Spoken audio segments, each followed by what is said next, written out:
তো আজকে একটি বিশেষ তিথি শিল রূপ গোস্বামীর তিরোভাব তিথি। তো আজকে আমরা শিল রূপ গোস্বামী সম্পর্কে কিছু আলোচনা করার চেষ্টা করব। তো শুরুতেই যেহেতু কোনো আচার্যের তিরোভাব তিথিতে আমরা নরোত্তম দাস ঠাকুরের বিরচিত এই বৈষ্ণব গীতটি গিয়ে থাকি, যে আনিল প্রেম ধন করুণা প্রচুর। তো সেটা দিয়ে আমরা আজকে স্টার্ট করব।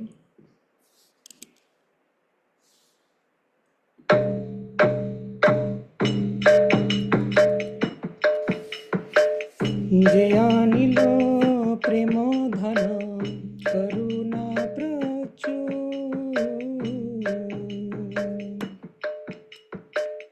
যে আনিল প্রেম ধন করুণা প্রচুর,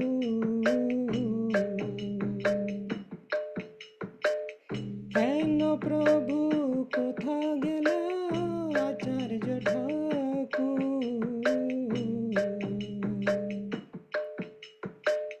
কেন প্রভু কোথা গেল আচার্য ঠাকুর,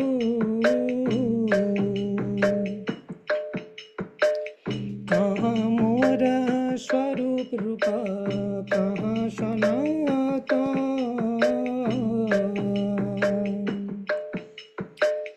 कहाँ मोरा स्वरूप रूपा कहाँ सनातन,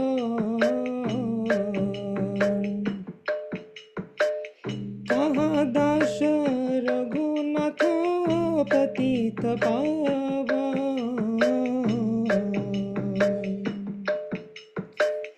कहाँ दास रघुनाथ पतित पावन,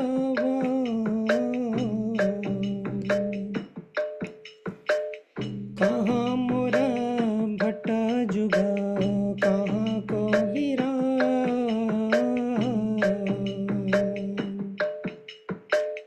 कहाँ मोरा भट्ट जुगा कहाँ कबीरा,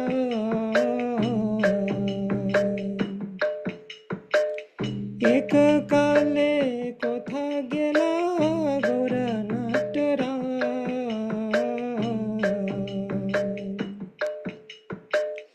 एक काले कोथा गेला गोरा नाटरा,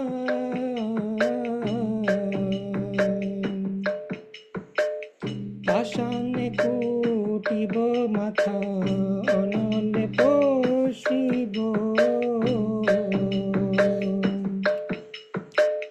पाषाणे कुटिब माथा अनले पोषिब, गौरांग गुणेर निधि कथा गेले पाबो, गौरांग गुणेर निधि कथा गेले पाबो, সেসব সঙ্গীর সঙ্গে যে কইল বিলাস, সেসব সঙ্গীর সঙ্গে যে কইল বিলাস,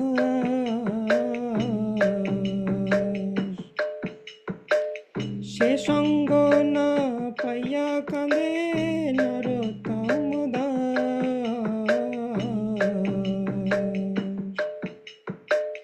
সে সঙ্গ না পাইয়া কাঁদে নরোত্তম দাস,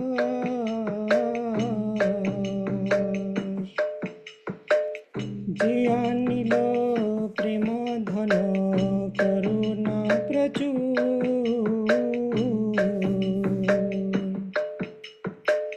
যে আনিল প্রেম ধন করুণা প্রচুর,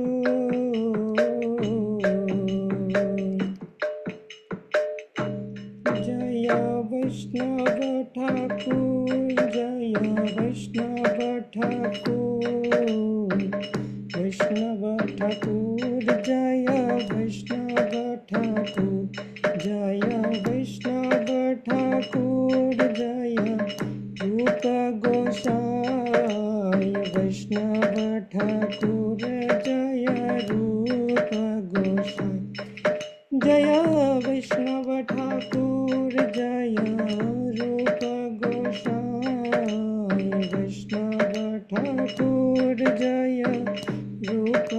गोसाई जय जय प्रभुपाद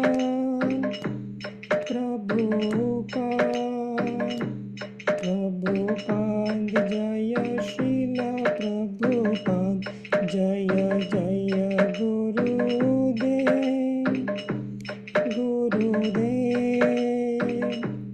गुरुदेव जय जय गुरुदेव निताय गौर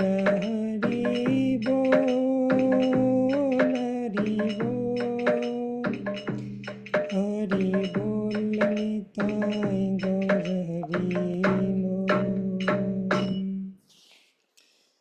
श्री हरिनाम संकीर्तन की जय। श्रील रूप गोस्वामी पाद की जय। निताय गौर प्रेमानंदे हरि हरि बोल। हरे कृष्णा कृष्ण कृष्ण हरे हरे, हरे राम राम राम हरे हरे।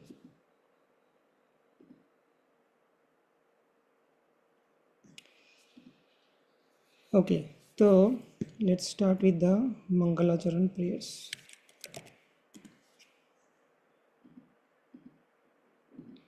জুমে এবং গুগল মিটে দেখা যাচ্ছে ঠিকঠাক? জুম থেকে কেউ বলো, চ্যাট বক্সে লিখতে পারো। মিট থেকে দেখতে পাচ্ছি, দেখা যাচ্ছে। ওকে ওকে, থ্যাংক ইউ। সাউন্ডটা ঠিকঠাক শোনা যাচ্ছে যেটা এখন আমরা কীর্তন করলাম? ওকে, জুমেও ঠিকঠাক শোনা যাচ্ছে? কারণ কিছু কিছু নতুন সিস্টেম অ্যাডাপ্ট করা হয়েছে, সেজন্য আমি চেক করে নিচ্ছি যে ঠিক আছে কিনা সব। ওকে, লেটস স্টার্ট।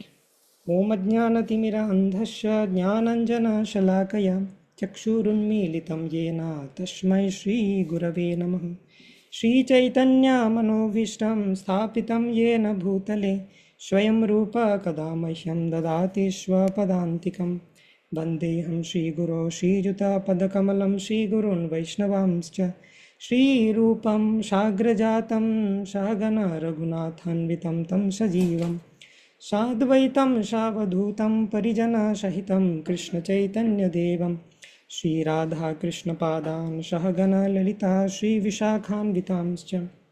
नमो विष्णुपादाय कृष्णप्रेष्ठाय भूतले श्रीमते भक्तिवेदान्तस्वामिनिति नामिने। नमस्ते सारस्वते देवे गौरवाणी प्रचारिणे निर्विशेषशून्यवादी पाश्चात्यदेशतारिणे। वाञ्छाकल्पतरुभ्यश्च कृपासिन्धुभ्य एव च पतितानं पावनेभ्यो वैष्णवेभ्यो नमो नमः। नमो महावदन्याय कृष्णप्रेमप्रदायते कृष्णाय कृष्णचैतन्यनाम्ने गौरत्विषे नमः।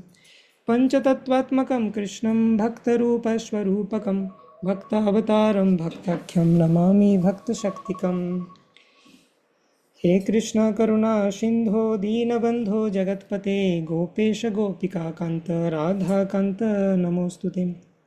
तप्त कांचन गौरांगी राधे वृंदावनेश्वरी वृषभानुसुते देवी प्रणमामि हरिप्रिये। नीलाचल निवासाय नित्याय परमात्मने बलभद्र सुभद्राभ्यं जगन्नाथाय ते नमः। जय श्री कृष्ण चैतन्य प्रभु नित्यानंद श्री अद्वैत गदाधर शिवासादि गौर भक्तवृंद। हरे कृष्णा कृष्ण कृष्ण हरे हरे, हरे राम राम राम हरे हरे।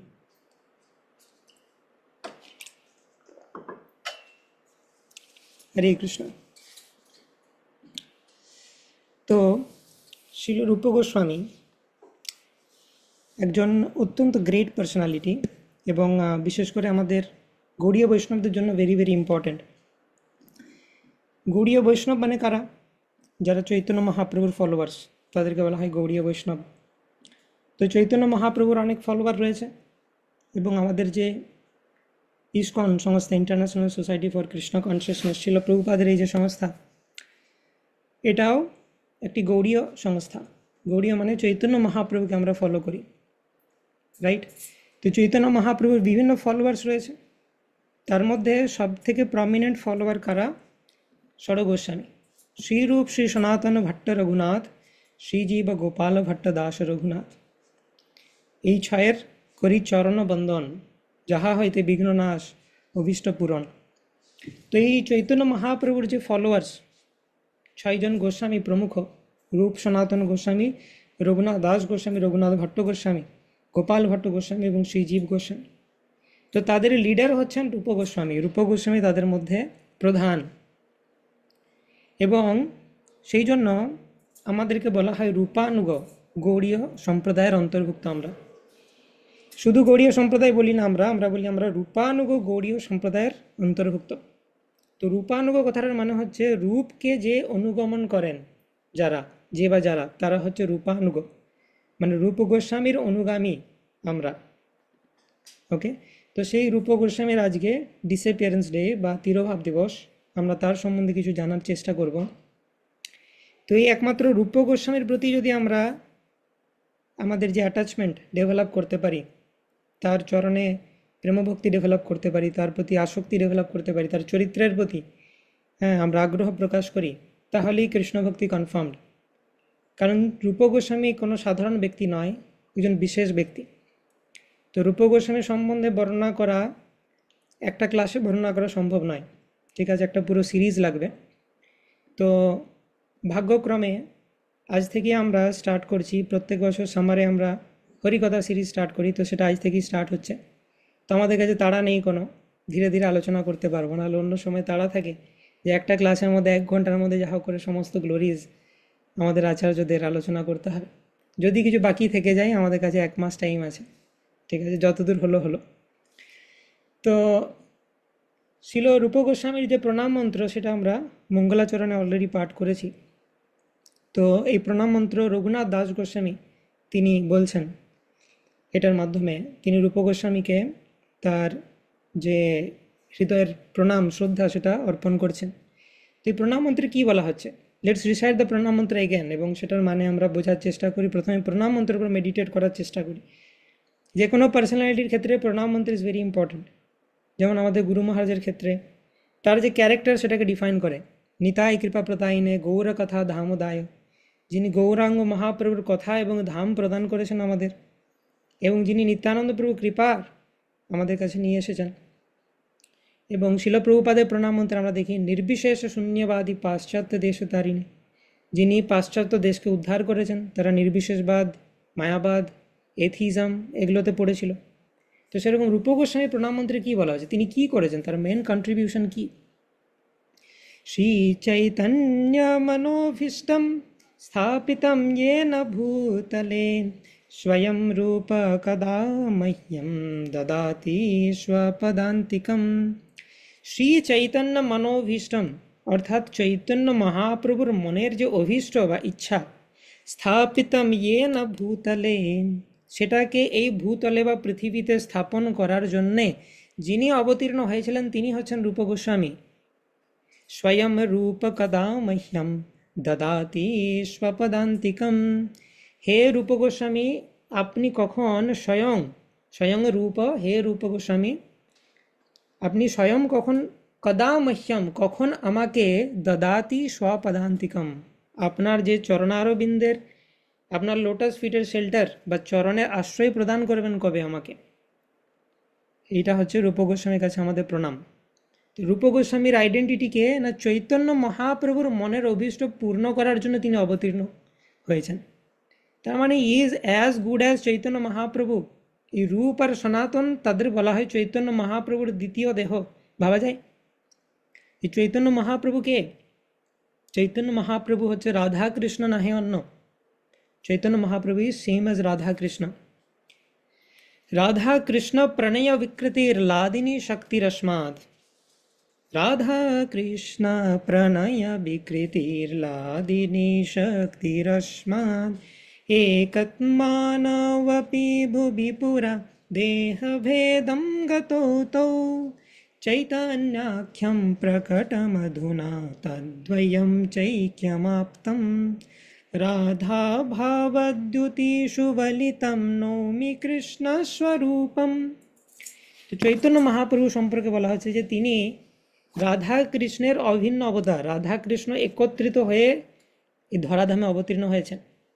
কেন রাধা কৃষ্ণ একত্রিত হয়ে ধরাধামে অবতীর্ণ হলেন, যদিও সবাই জানেন, জাস্ট ফর রিক্যাপ, যদি কেউ নতুন থাকেন জানেন না তাদের জন্য, আর বাকিদেরকে মনে করানোর জন্য, চৈতন্য মহাপ্রভুর আবির্ভাবের দুটি কারণ, আভ্যন্তরীণ কারণ আর বাহ্যিক কারণ। বাহ্যিক কারণ কি না, তিনি জগৎবাসীকে প্রেম প্রদান করার জন্য এসেছেন। অনর্পিত চরিম চিরাত করুণয়াবতীর্ণ কলৌ সমর্পয়িতুমুন্নতো জ্বলরসংস ভক্তি শ্রিয়ম হরিপুরট সুন্দরা দ্যুতিকদম্ব সন্দীপিতা সদা হৃদয় কন্দরে স্ফুরতু বা শচীনন্দনা। অর্থাৎ যেটা কোনো অবতার দেয়নি, যেটা কেউ পারেনি, সেইটা প্রদান করার জন্য, সেই হরিনাম, সেই কৃষ্ণ প্রেম প্রদান করার জন্য চৈতন্য মহাপ্রভু অবতীর্ণ হয়েছেন, জগৎবাসীকে হরিনাম দিয়ে উদ্ধার করার জন্য।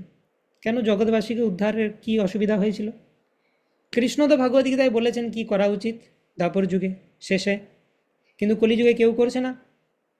অদ্বৈত আচার্য দেখলেন নবদ্বীপ, যেখানে একদম পড়াশোনার পীঠস্থান, বিদ্যা অর্জন করার জন্য সবাই নবদ্বীপে আসে, সেখানেও সবাই বিদ্যা জ্ঞান অর্জন করছে না তর্ক করার জন্যে, শাস্ত্রকে আমি কত পারদর্শী সেটা দেখানোর জন্য বিদ্যা অর্জন করছে। নবদ্বীপের লোকজনের অনেক টাকা পয়সা, কৃষ্ণের সেবায় সেগুলোকে কাজে না লাগিয়ে এত টাকা পয়সা বেড়ে গেছে, ফালতু কিসে খরচ করবো খুঁজে পাচ্ছে না, পুতুলের বিয়ে দিচ্ছে, সেখানে খরচ করছে। তো এটা দেখে অদ্বৈত আচার্যের হৃদয়ে করুণা সৃষ্টি হলো। অদ্বৈত আচার্য, যিনি বৈষ্ণবানাম যথাশম্ভু সদাশিব মহাবিষ্ণুর মিলিত অবতার, তিনি বললেন যে হে প্রভু, আপনি আবির্ভূত না হলেই নবদ্বীপকে উদ্ধার করা যাবে না। কি করা যায়, কি করা যায় চিন্তা করেছেন। একসময় তিনি বৃহৎ গৌতমীয় তন্ত্রে একটি শ্লোক পেলেন যে তুলসী দলমাত্রেণ জলস্য চুলুকেন বা বিক্রীণিত আত্মানম ভক্তেভ্যো ভক্তবৎসলঃ।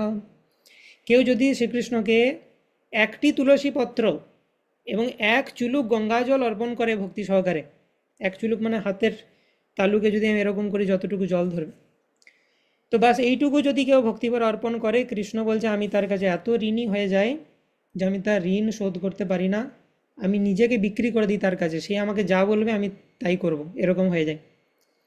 তো ভাবলেন যে কৃষ্ণকে বশ করতে হবে। অদ্বৈতাচার্য চিন্তা করলেন যে কৃষ্ণকে বশ করতে হবে, কৃষ্ণকে যা হোক করে আমার কথা শোনাতে হবে, যদিও কলিযুগে আসার সময় নয়, কিন্তু ভগবানকে আনতে হবে।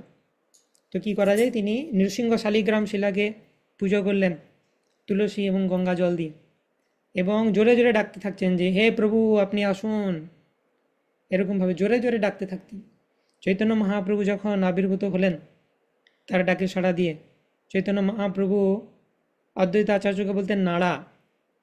চৈতন্য মহাপ্রভু বলছেন নাড়ার হুঙ্কার আমাকে নাড়িয়ে দিল, আমি ক্ষীর সাগরে সুন্দর শুয়েছিলাম ক্ষীরোদকুশায়ী বিষ্ণুরূপে, এই নাড়া আমাকে হুঙ্কার দিয়ে দিয়ে নাড়িয়ে দিল, আমাকে আসতেই হলো। তো এইভাবে চৈতন্য মহাপ্রভু, যিনি রাধা কৃষ্ণের মিলিত অবতার, তিনি এসেছেন জগৎবাসীকে উদ্ধার করার জন্য। দ্যাট ইজ বাহ্যিক কারণ। আভ্যন্তরীণ কারণ রয়েছে। কৃষ্ণ আসছে মানে একটা সিম্পল কাজ থাকলে চলে আসবে না, হাজারটা কাজ একসাথে সম্পন্ন করবেন ভগবান। কৃষ্ণের একটা পার্সোনাল এজেন্ডাও রয়েছে। সেটা কি? কৃষ্ণ চিন্তা করছে যে আমি রসরাজ, আমি সমস্ত রসের আধার, কিন্তু আমার ভক্তরা আমার থেকে বেশি আনন্দ পাচ্ছে। শ্রীমতী রাধারানী আমাকে সেবা করছে, আমার থেকে কোটি গুণ আনন্দ পাচ্ছে, আমাকে সেবা করা হচ্ছে, আমি আনন্দ পাচ্ছি না, কি ব্যাপার?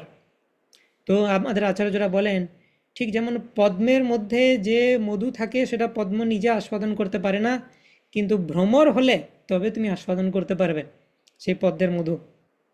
তো সেই জন্য কৃষ্ণ ভাবছেন শ্রীরাধায়া প্রণয় মহিমা কীদৃশো বানয়ৈবাম येन अद्भुत मधुरिमा कीदृशो वामदीया सौख्यं च मदनुभवत कीदृशं वेति लोभात् तद्भावड्य समाजनिशचि गर्व सिंधु हरिंदु। রাধারানীর প্রেমের মহিমা কীরকম, এত প্রেম কিভাবে আসে আমার প্রতি, আমি কে ভাই, এত আকর্ষিত হওয়ার কি আছে আমার প্রতি? আমার তো নিজের প্রতি আকর্ষণ লাগে না। যদিও কৃষ্ণ মাঝে মধ্যে নিজের প্রতি আকর্ষিত হয়ে যান। একবার কৃষ্ণ একটা পিলারে নিজের ছবি দেখে নিজে আকর্ষিত হয়ে গেছেন। কৃষ্ণের এতটাই মধুর, সব কিছুই মধুরাম কৃষ্ণের। অধরম মধুরম বদনম মধুরম, সমস্ত কিছু হাসিতাম মধুরম, এভরিথিং অ্যাবাউট কৃষ্ণা ইজ মধুরম বা সুইট। তো কৃষ্ণ ভাবছেন যে এই মাধুর্য, আমার মধ্যে এত মাধুর্য আছে আর আমি নিজেই দুঃখে আছি, হ্যাঁ, আমি আস্বাদন করতে পারছি না। এই মাধুর্য আস্বাদন করতে গেলে আমাকে ভক্ত হতে হবে। তো রাধারানীর প্রেম কীরকম বোঝার জন্য, আমার মধ্যে কি মাধুর্য আছে সেটা বোঝার জন্য। আর সখ্যান চস্যম মদনুভবতা কীদৃশম বেতি লোভাত, ভক্তর সাথে যখন কৃষ্ণ রেসিপ্রোকেট করেন ভক্তের হৃদয়ে কি আনন্দের সঞ্চার হয়, এই সমস্ত কিছু জানার জন্য। তদ ভাবাঢ্য সমজ নিশচি গর্ভ সিন্ধু হরিন্দু কীদৃশম বেতি লোভাত, এই তিনটে জানার লোভে হরিরূপী ইন্দু শচী গর্ভরূপী সিন্ধুতে উদিত হলেন। অর্থাৎ শচী মা তার সন্তান রূপে তিনি জন্মগ্রহণ করলেন।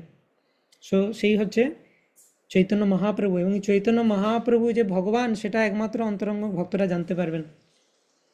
বাইরের লোকেরা বুঝতে পারবেন না চৈতন্য মহাপ্রভু ভগবান বলে, তারা ভাববেন কোনো এক মহাপুরুষ। ছোটবেলায় ইতিহাস বই পড়েছি বিভিন্ন মহাপুরুষের সাথে চৈতন্য মহাপ্রভু, বাট চৈতন্য মহাপ্রভু কোনো মহাপুরুষ নন, তিনি ভগবান স্বয়ং। সেই জন্য শ্রীমদ্ ভাগবতে বলা হচ্ছে কৃষ্ণবর্ণম ত্রিশা কৃষ্ণম সঙ্গপাঙ্গোস্ত্র পার্ষদম যজ্ঞৈ সংকীর্তন প্রায়ৈ যজন্তি হি সুমেধসা। যজন্তি হি সুমেধসা, একমাত্র যারা খুব ইন্টেলিজেন্ট ব্যক্তি তারাই বুঝতে পারবেন যে চৈতন্য মহাপ্রভু তিনি হচ্ছেন ভগবান স্বয়ং, তিনি কোনো মহাপুরুষ নন। তো এমন স্বয়ং ভগবান কলিযুগের অবতার যিনি চৈতন্য মহাপ্রভু, তিনি ধরাধামে আবির্ভূত হয়ে তার কিছু অব্লিগেশন রয়েছে। কৃষ্ণ বলছেন অহম ভক্ত পরাধীন, ভক্ত আমাকে যা বলবেন তার বাইরে আমি যেতে পারবো না, তুমি ভক্তের পরাধীন। তো সেজন্য ভক্ত যখন আসবে, মানে ভগবান যখন আসবেন ভক্তরা তাকে জাঁকিয়ে ধরবে, তাই তার অনেক রেস্ট্রিকশন হয়ে যায়, সে নিজের মতো কাজ করতে পারে না, ভক্তদের কথাই চলতে হয় তাকে। আমরা দেখব চৈতন্য চরিতামৃত যখন আমরা পড়ব প্রত্যহ রাত্রিবেলা হরিকথা সিরিজে, তখন দেখব যে কীভাবে চৈতন্য মহাপ্রভু তার ভক্ত পরাধীন নেচার দেখাচ্ছেন। তিনি বলছেন লিটারালি রামানন্দ রায় সার্বভৌম ভট্টাচার্যকে যে প্লিজ আমাকে বৃন্দাবন যেতে দাও।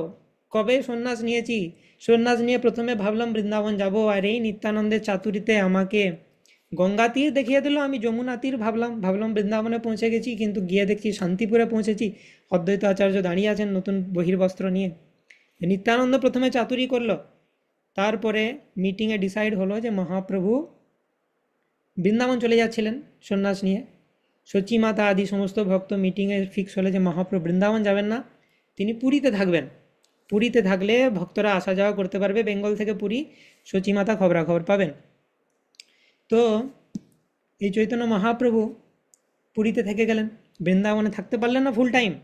তাহলে বৃন্দাবনে কে কাজ করবে? বৃন্দাবনে অনেক কাজ আছে, মন্দির নির্মাণ করতে হবে, সেখানে বৈষ্ণব এটিকেট প্রচার করতে হবে, রাধা কৃষ্ণের যে লুপ্ত লীলাস্থলী সেগুলোকে পুনরুদ্ধার করতে হবে, হ্যাঁ, এবং বিভিন্ন শাস্ত্র প্রণয়ন করতে হবে। কে করবে? মহাপ্রভুর দ্বিতীয় দেহ এই ষড় গোস্বামী, শ্রীরূপ শ্রী সনাতন ভট্ট রঘুনাথ, শ্রীজীব গোপাল ভট্ট দাস রঘুনাথ কি যায়। তো এই যে ষড় গোস্বামী, এনারা কোনো সাধারণ ব্যক্তি নন। এই ষড় গোস্বামী হচ্ছে চৈতন্য মহাপ্রভুর প্রতি, রাধা কৃষ্ণের প্রতি প্রেম ভক্তির চরম পরাকাষ্ঠা। তো এই ষড় গোস্বামীর মতো হওয়ার স্বপ্ন আমাদের ভুলেও দেখা উচিত নয়, হওয়া সম্ভবই নয়, কারণ তারা কোনো সাধারণ ব্যক্তি নন, তারা মঞ্জরি স্পিরিচুয়াল ওয়ার্ল্ড থেকে আসছেন।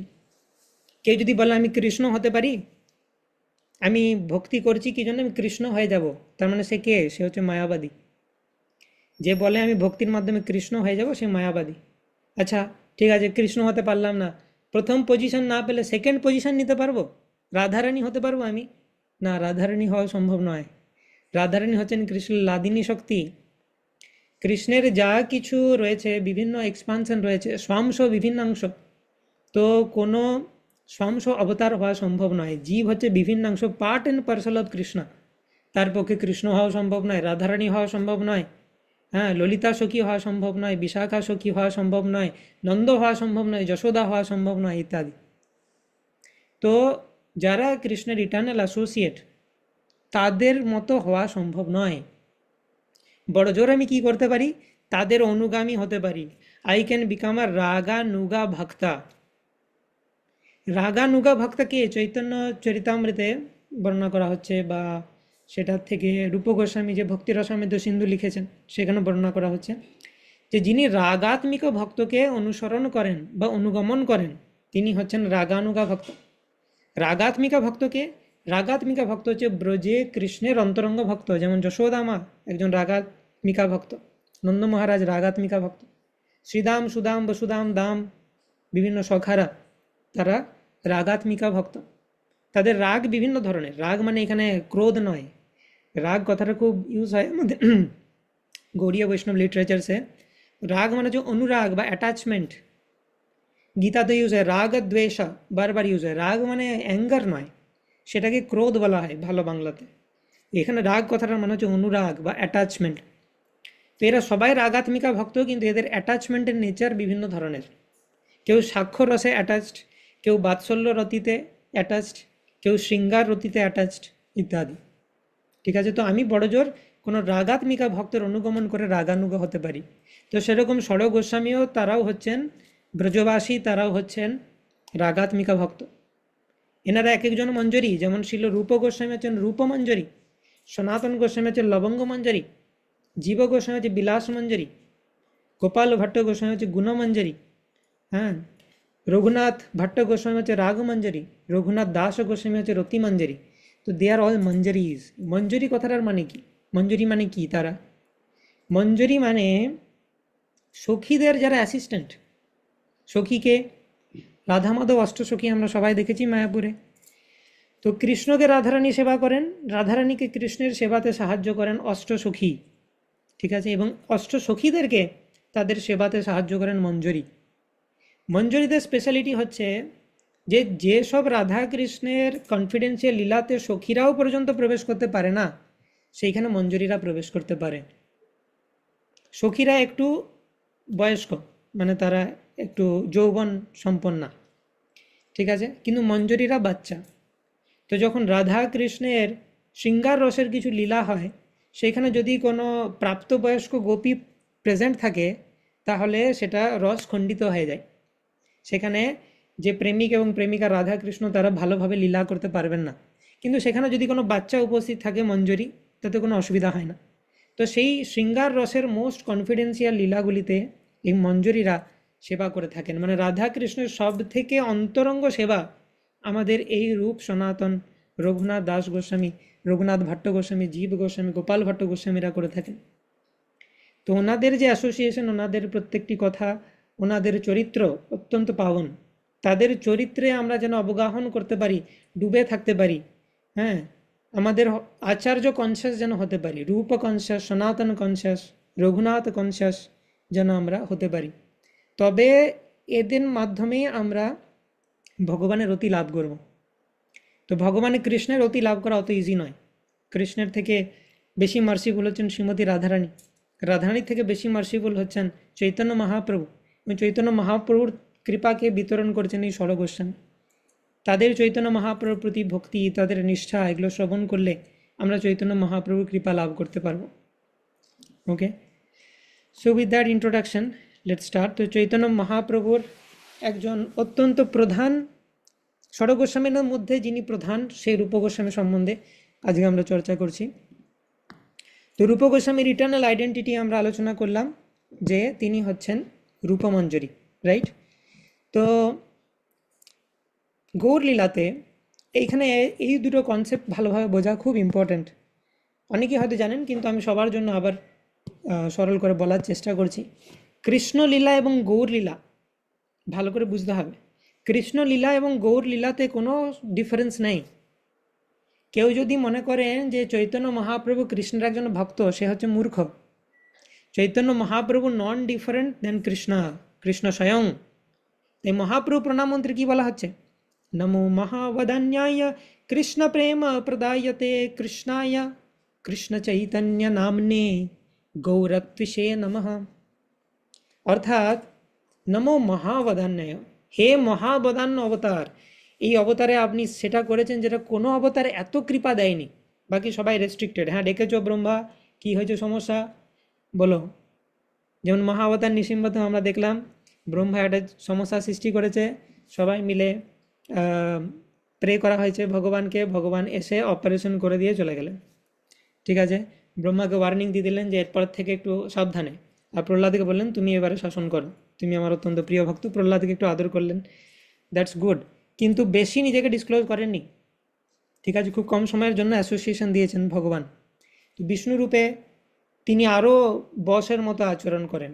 বিষ্ণু রূপে যখন ভগবান ব্রহ্মাকে দর্শন দেন, কোনো সমস্যা হলে সবাই ব্রহ্মাকে নিয়ে চলে যায় ক্ষীর সাগরের তীরে। সেখানে সবাই ওয়েট করে যে ভগবান বিষ্ণুর থেকে কোনো মেসেজ আসবে কি না। তো তাদেরকে ক্ষীর সাগরের তীরে গিয়ে প্রেয়ার্স জব স্টার্ট করতে হয়। তারপরে কখনো কখনো বিষ্ণু দর্শন দেন, সবাইকে দর্শন দিতে পারেন ওনার ইচ্ছা হলে, না ইচ্ছা হলে শুধু ব্রহ্মাকে দর্শন দেবেন। আর যদি মনে হয় না এদের দর্শন দেওয়ার যোগ্য নয়, মাঝে মাঝে তিনি অডিও মেসেজ দিয়ে দেন। এরা কি প্রেয়ার করলে একটা অডিও মেসেজ চলে আসে এবং তারপর ভগবান দর্শনও দেন না। এইটা হচ্ছে বিষ্ণুর পজিশন, তিনি এইভাবে ডিল করেন।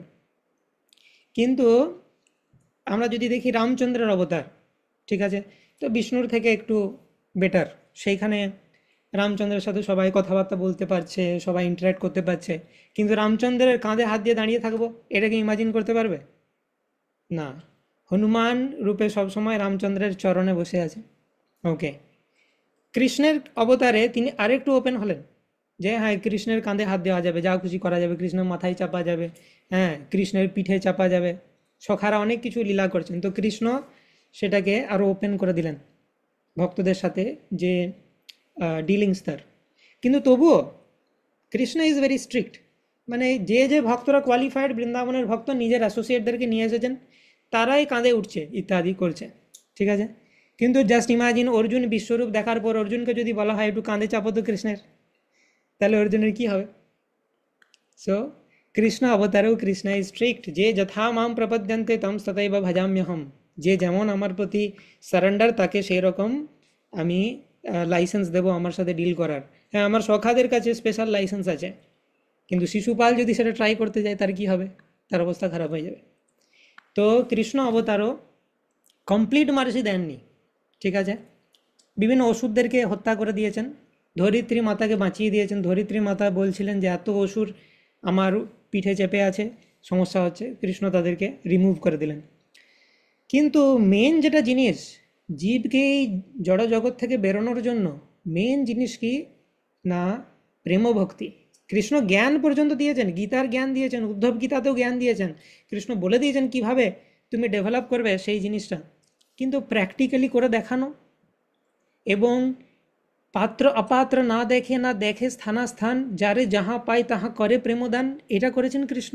নো, এটা একমাত্র চৈতন্য মহাপ্রভু করেছেন। আমরা পড়ব চৈতন্য চরিতামৃত সিরিজে যে একবার চৈতন্য মহাপ্রভু নদী পার করে যাচ্ছেন এক জায়গায়।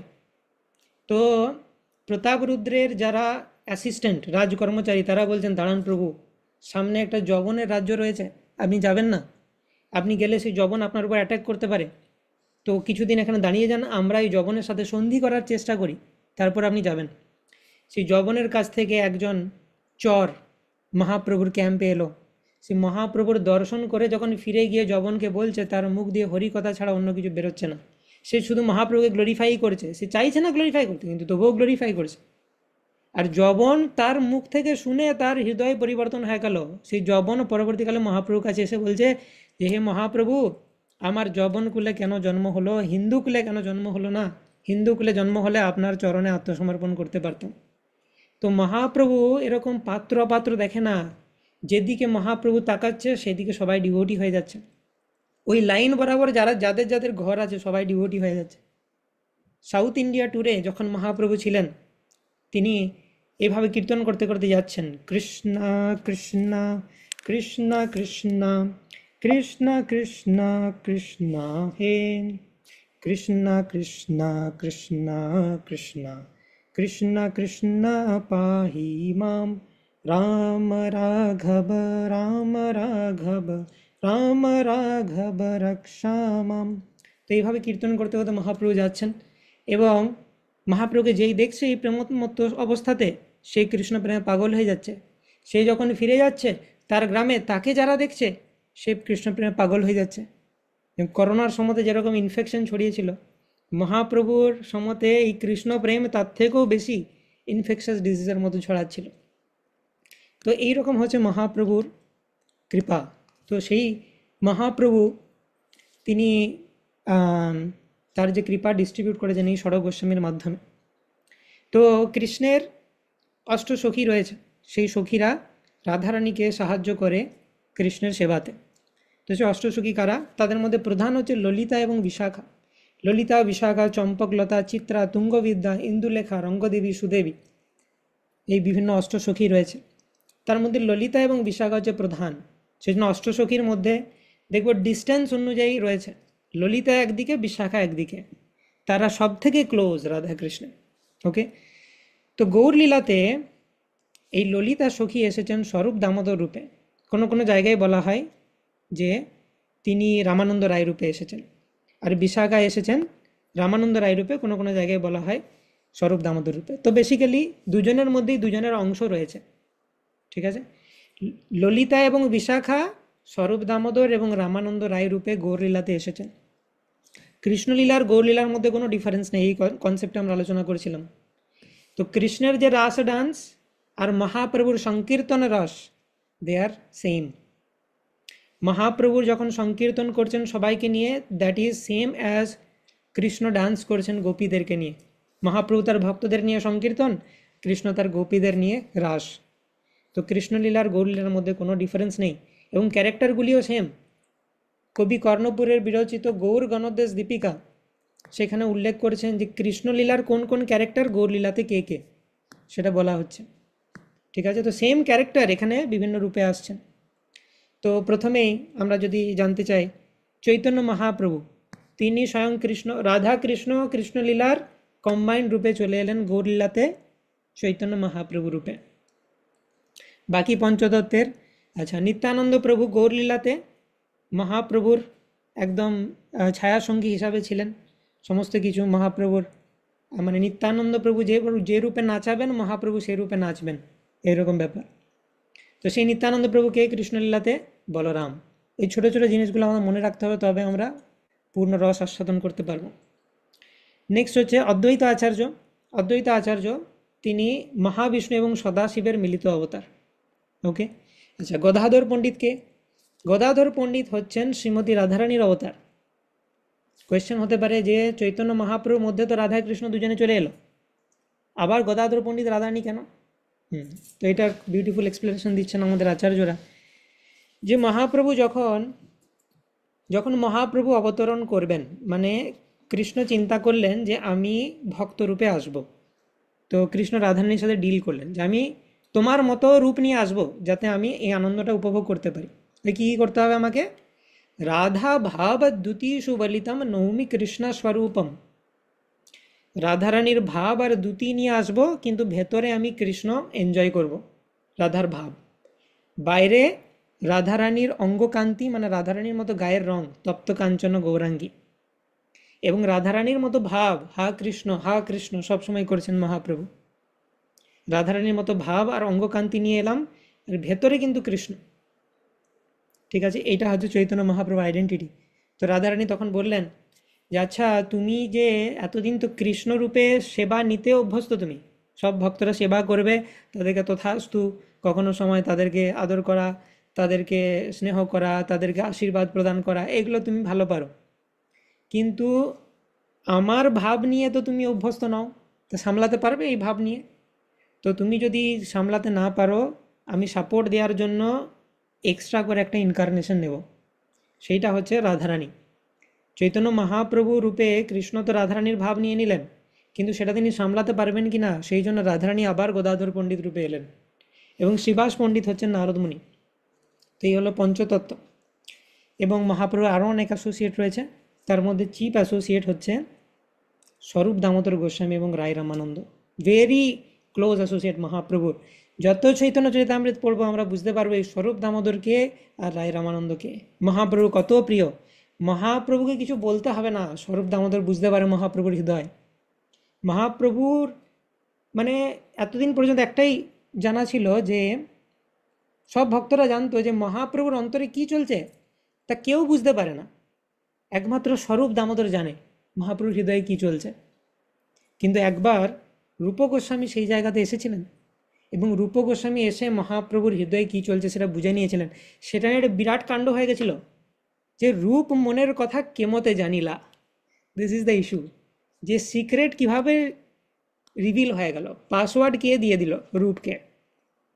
দ্যাট ইজ দ্য ব্যাপার। তো এই যে স্বরূপ দামোদর গোস্বামী, তার সাথে রূপ গোস্বামী সম্পর্ক কি? স্বরূপ দামোদর গোস্বামী হচ্ছেন ললিতা সখী এবং রূপ গোস্বামী হচ্ছেন ললিতা সখীর আন্ডারে যে সমস্ত মঞ্জরীরা রয়েছেন তার মধ্যে প্রধান মঞ্জরী হচ্ছেন রূপমঞ্জরী। তো স্বরূপ দামোদরের যা ভাব রূপ গোস্বামীরও তাই ভাব, ললিতা সখীর যা ভাব রূপমঞ্জরীরও তাই ভাব। তো সেই জন্য রূপ গোস্বামী সেটা বুঝতে পেরেছিলেন। তো এটা একটা বিরাট সুন্দর পাস টাইম, যেটা আমরা আলোচনা করব ডিটেলসে ইন হরিকথা সিরিজ। Everything is upcoming. তো আপনারা আসতে থাকুন, ভক্ত সঙ্গে চৈতন্য মহাপ্রভুর লীলাতে আমরা অবগাহন করব। তো this is the eternal identity of Rupa Goswami as Rupamanjari, Lalita সখীর চিফ অ্যাসিস্ট্যান্ট রূপে, ললিতা সখীর ফলোয়ার রূপে এবং গৌর লীলাতে স্বরূপ দামোদরের ফলোয়ার রূপে। ওকে, তো এখন আমরা ললিতা সখীর ক্যারেক্টার সম্বন্ধে কিছুটা জানবো, যেখান থেকে রূপ গোস্বামীর ক্যারেক্টার সম্বন্ধে জানতে পারবো। ললিতা সখী কি স্বভাবের গোপী, তার কীরকম স্বভাব, তার সার্ভিস কি কৃষ্ণের প্রতি ইত্যাদি। তো ললিতা সখী সম্পর্কে বলা হচ্ছে যে তার গাত্র বর্ণ হচ্ছে গোরচনের মতো, মানে একদম ইয়েলোইশ পিগমেন্টের মতো পীতাভ তার গাত্র বর্ণ। তার বস্ত্র কীরকম? সিকি পিকচার লাইক পিকক ফেদার। তার বস্ত্র পিকক ফেদার প্রিন্ট করা বা ওই কালারের বস্ত্র পরিধান করতে পছন্দ করেন ললিতা সখী। গ্রোভ মানে তার কুঞ্জ কি? Her kunja to the north of Radhakund named Lalitanandada, অর্থাৎ রাধাকুণ্ডের উত্তর দিকে তার কুঞ্জ অবস্থিত। প্রত্যেক সখীর আলাদা আলাদা কুঞ্জ রয়েছে, কৃষ্ণ মাঝে মধ্যে ভিজিট করেন, সেইখানে তারা সার্ভ করেন। ওকে, না ললিতা সখীর সার্ভিস কি? ললিতা সখীর নিত্য সেবা হচ্ছে তম্বুল সার্ভ করা, অর্থাৎ বিটেল নাট খাবার পর যে বিটেল নাট বা তম্বুল মুখবাস হিসাবে যেটা ইউজ করা হয় সেইটা সার্ভ করেন রাধা কৃষ্ণকে। মানে প্রথমে কৃষ্ণ পায়, তারপর রাধারানী, তারপর সেটা ডিস্ট্রিবিউটেড হয় এইভাবে। এবং নিকুঞ্জ লীলাতে, নিত্য লীলাতে তার যে ইটার্নাল এজ সেটা হচ্ছে 14 বছর 8 মাস 27 দিন, and she is the eldest সখী। তো এরকমভাবে 14 বছর 8 মাস 27 দিন কেন বলা হচ্ছে? কারণ গোলক বৃন্দাবনে বয়স বাড়ে না। সেখানে ব্রহ্মসংগীতাতে বলা হচ্ছে যে শ্রিয়া কান্তা কান্তা পরম পুরুষা কল্পতরবো দ্রুমা ভূমিশ্চিন্তামণি গণময়ী তোয়মৃতম कथा गानं नाट्यं गमनमपि वंशी प्रियसखी चिदानन्दं योति परमपि तदस्वाद्यमपि च स यात्र शिराब्धिः श्रवति सुरभिभ्यश्च सुमहन्। Next line is very important. निमेषार्धाख्यो वा व्रजति नाहि जत्रापि शमयः भजे श्वेतद्वीपं तमहमिह गोलोकमिति यं विधन्तस्ते शान्तः श्रुतिविरलचारः कतिपये। श्री श्री ब्रह्म संहिता की जय। सो निमेषार्धाख्यो वा ব্রজতি নাহি যত্রাপি সময়। গোলক বৃন্দাবন হচ্ছে সেই জায়গা যেখানে এক নিমিষের জন্যও সময় অতিবাহিত হয় না, তাই প্রত্যেকের যা বয়স ওই বয়সেই আটকে যায়, তাদের বয়স বাড়ে না। তাই 14 বছর 8 মাস 27 দিন এবং সব থেকে বড় সমস্ত সখীদের মধ্যে। তার মুড কীরকম? তার ভাব হচ্ছে খণ্ডিত ভাব, আর এ জেলাস হিরোইন হু চ্যাস্টাইজেস হার বিলাভেড। ঠিক আছে, তো বিভিন্ন স্বভাবের গোপী এবং সখী হয়। রসতত্ত্বের বিচারে রূপ গোস্বামী উজ্জ্বল নীলমণি আদি বিভিন্ন গ্রন্থে সেটা আরও ইলাবোরেট করেছেন, তো সেগুলো পরে আমরা জানব। তো কিছু হয় বাম স্বভাবের গোপী, কিছু হয় দক্ষিণা স্বভাবের গোপী। দক্ষিণা স্বভাবের গোপী যারা, তারা generally very surrendered to Krishna. Krishna যা বলবেন তাই। আশ্লিষ্য বা পাদরতাম পিনাষ্টুমাম আদর্শনাম মর্মাহদম করো তু ভাইজি। কৃষ্ণ তুমি আমাকে যাই করো, আমি সবসময় তোমারই স্তুতি করব। হ্যাঁ, তুমি আমাকে যতই কষ্ট দাও। কিন্তু লীলার জন্য ললিতা সখীর ভাব হচ্ছে ব্রাহ্ম প্রখর ভাব, মানে বামাচারী গোপী, দক্ষিণাচারী গোপী নয়। তো বামাচারী ভাব মানে কি? সে কৃষ্ণকে বকে। যদি সে একটু দেরি করেছে রাধারানীর কুঞ্জে আসতে, বিরাট বকুনি খাবে ললিতা সখীর কাছ থেকে। রাধারানীর থেকেও বেশি বকুনি কৃষ্ণ খায় ললিতা সখীর কাছ থেকে। ঠিক আছে, তো এইটা হচ্ছে তার খণ্ডিত স্বভাব, এটাই তার সার্ভিস। রাধারানীর প্রতি তার এত প্রেম, রাধারানীর প্রতি তার এত লয়্যালটি, এত অ্যাটাচমেন্ট, যে রাধারানী একটু দুঃখ পাচ্ছেন, কৃষ্ণের স্পর্ধা কত আছে দেখি আমাদের রাধারানীকে দুঃখ দেয়, সেটা হচ্ছে ললিতা সখীর ভাব। ঠিক আছে, রাধারানী হয়তো একটু কনসিডার করবেন যে না ঠিক আছে কৃষ্ণ, হ্যাঁ, তার উপরে আমি রাগ করতে পারি না, সে দেরি করে আসলেও আমার প্রাণনাথ, সে তাড়াতাড়ি আসলেও আমার প্রাণনাথ, কিন্তু ললিতা সখী বিরাট রেগে যায়। কৃষ্ণকে বলে নেক্সট বার যদি দেরি করো আমি কিন্তু কুঞ্জে ঢুকতে দেবো না তোমাকে, তখন বুঝা করো তুমি বাকিদের নিয়েই থাকো, এরকম ব্যাপার। তো সেটা হচ্ছে লীলা বর্ধন করার জন্য ললিতা সখীর ভাব এরকম। এবং তার ফেভারিট ইনস্ট্রুমেন্ট সেটা হচ্ছে বীণা, এবং ফেভারিট টিউন হচ্ছে রাগ ভৈরব কলিঙ্গাদা ভেরিয়েন্ট। এবং তার বিভিন্ন মেড সার্ভেন্ট রয়েছে, মানে তার আন্ডারে বিভিন্ন মঞ্জুরি রয়েছেন, তার মধ্যে প্রধান হচ্ছেন রূপমঞ্জুরি। ওকে, তো এটা আমরা দেখলাম ললিতা সখীর সম্পর্কে। নাও ক্যারেক্টারিস্টিক্স অফ ললিতা দেবী। ললিতা দেবীর ক্যারেক্টারিস্টিক্স কীরকম, তার বৈশিষ্ট্য কিছু আমরা দেখব।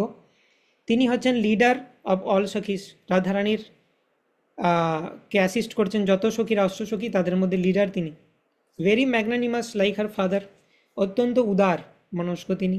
ইনস্টিগেটর অফ মোস্ট পাস টাইম, রাধাকৃষ্ণের বিভিন্ন লীলা সংগঠনে তার প্রধান ভূমিকা থাকে। অলওয়েজ ডিসপ্লেস কন্ট্রারিনেস টু কৃষ্ণার সাজেশন, কৃষ্ণকে সবসময় খণ্ডন করেন তিনি। কৃষ্ণ একটা সাজেশন দিলে ও সঙ্গে সঙ্গে তার বিরোধিতা করবে, না না এটা নয়, তুমি অন্যটা করো। মানে কৃষ্ণকে সবসময় শাসনে রাখেন তিনি, এটা হচ্ছে বিষয়। তো frequently becomes angry and speaks outrageously insolent retorts to increase the intensity of loving appears. তো অনেক সময় রেগে যান তিনি কৃষ্ণের প্রতি এবং বিভিন্ন কথা বলে থাকেন লীলার স্বাদ বৃদ্ধি করার জন্য। Brilliant in composing and understanding riddles, তিনি ভালো রিডল অর্থাৎ বিভিন্ন ধাঁধা আলোচনা করতে পারেন। ধাঁধার মাধ্যমে কখনো কৃষ্ণকে তিনি এরকম বলছেন যে একটা ধাঁধার মাধ্যমে তিনি বলছেন রাধারানী কোথায় আছে, এরকম বিভিন্ন। তো এগুলোতে তিনি খুব এক্সপার্ট। কিভাবে একটা প্রেমিকের উৎকণ্ঠা বাড়াতে হয়, বিভিন্ন শৃঙ্গার রস সম্বন্ধীয় যা কিছু বিষয় তাতে ললিতা সখী is very expert. Unparalleled in fashioning things with flowers including awnings, dancing arenas, umbrellas, couches, bowers.